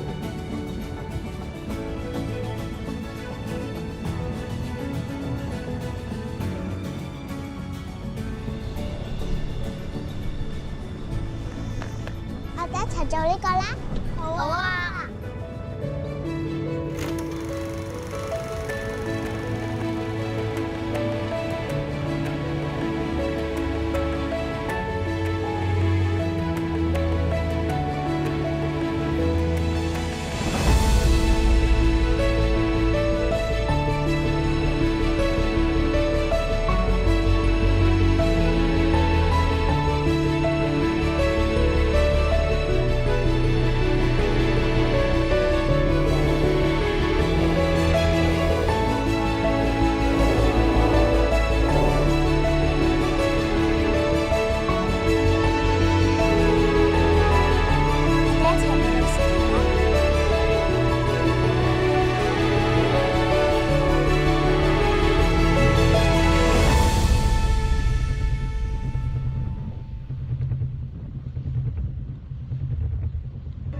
建築遺產係澳門城市可持續發展嘅寶貴資源，承載400多年來澳門多元文化交流互鑑、和諧共存嘅生動縮影。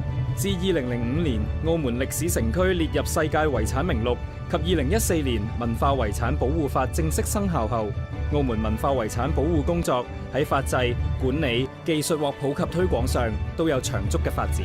喺文物保護修復技術方面，多年來喺遵循國際規範同經驗實踐下，確守住真實性、完整性、最少干預、可逆性以及可識別性等原則同理念，完成咗大量嘅修復工作同成果。近年文化局開展嘅文物保護修復工作與時俱進，力求緊隨現代科學理論同技術嘅創新發展，促使文物保護修復工作更具科學性，更好咁延續建築遺產嘅特色同價值，為推進澳門文化事業同文化產業向前發展。此前，文化和旅遊部與澳門特別行政區簽署關於建設澳門故宮文化遺產保護傳承中心合作備忘錄，設立澳門故宮文化遺產保護傳承中心，為澳門嘅文物保護修復工作提供專業意見同技術支撐。中心內設有專業文物保護修復實驗室，着力全方位提升科技保護建築文物嘅能力，戮力培養本地修復人才，並展示國家喺建築文物保護領域嘅前沿技術同成果。澳門故宮文化遺產保護傳承中心嘅建設，將使澳門文物保護修復工作受益於故宮博物院強大嘅專業力量同技術支撐，成為多方合作同技術交流嘅新平台，助力澳門建立更為完善嘅建築遺產修復力量同體系，為澳門文化遺產保護工作書寫新篇章。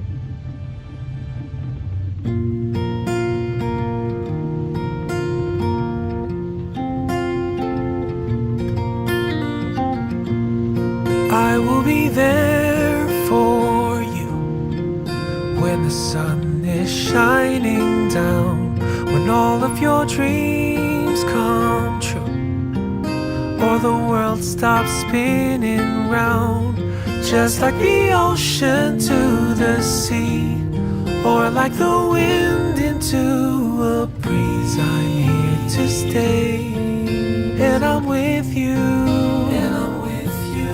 always. La da da da da da da.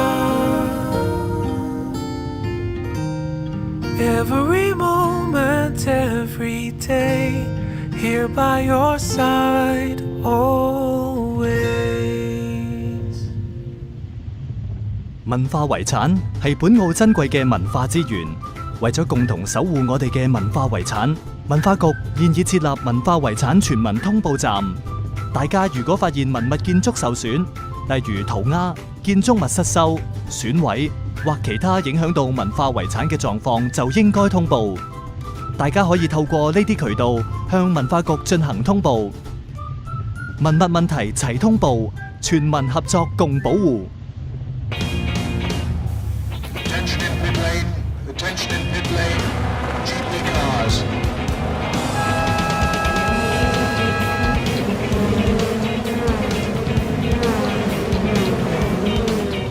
Macau Grand Prix Museum treasures every legendary moment on the Gia circuit.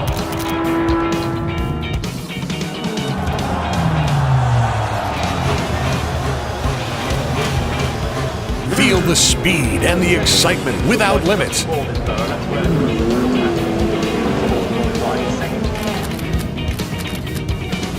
Try interactive games suitable for the whole family. Bernani has just proved that for us because he's on the path. Stand now to note of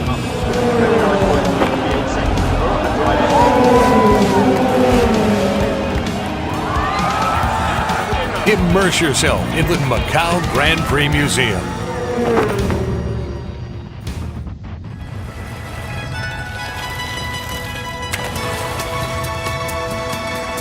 路環咧係以前有好幾個古稱嘅，佢又叫做鹽灣啦、鹽座灣啦。我哋葡文嘅名字咧嘅路環咧都係叫庫路灣。咁其實呢個係從過路灣咁樣音譯過嚟嘅。喺路環呢一度咧，你會見到有好多廟宇嘅，佢係反映住漁民同埋一啲海上神明嘅重要連結啦，尤其是我哋所指嘅譚公。路環一直被譽為澳門嘅後花園。依舊保存咗昔日漁村嘅風貌，而旅客咧亦都特意嚟到呢一度咧，享受呢度寫意悠閒嘅環境。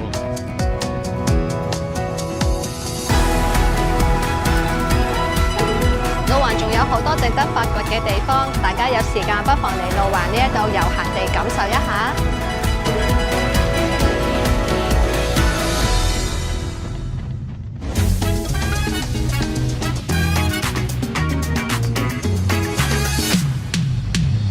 路環咧係澳門嘅後花園，山明水秀。除非你係好趕時間嘅，如果唔係，你真係坐低飲杯，感受下大自然嘅氣息，冇得彈嘅真係。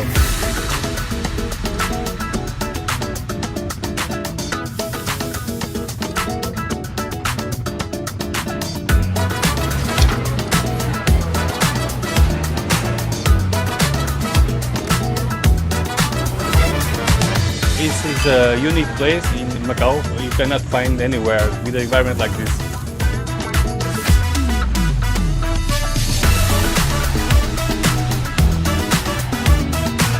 而家好多人咧都好中意放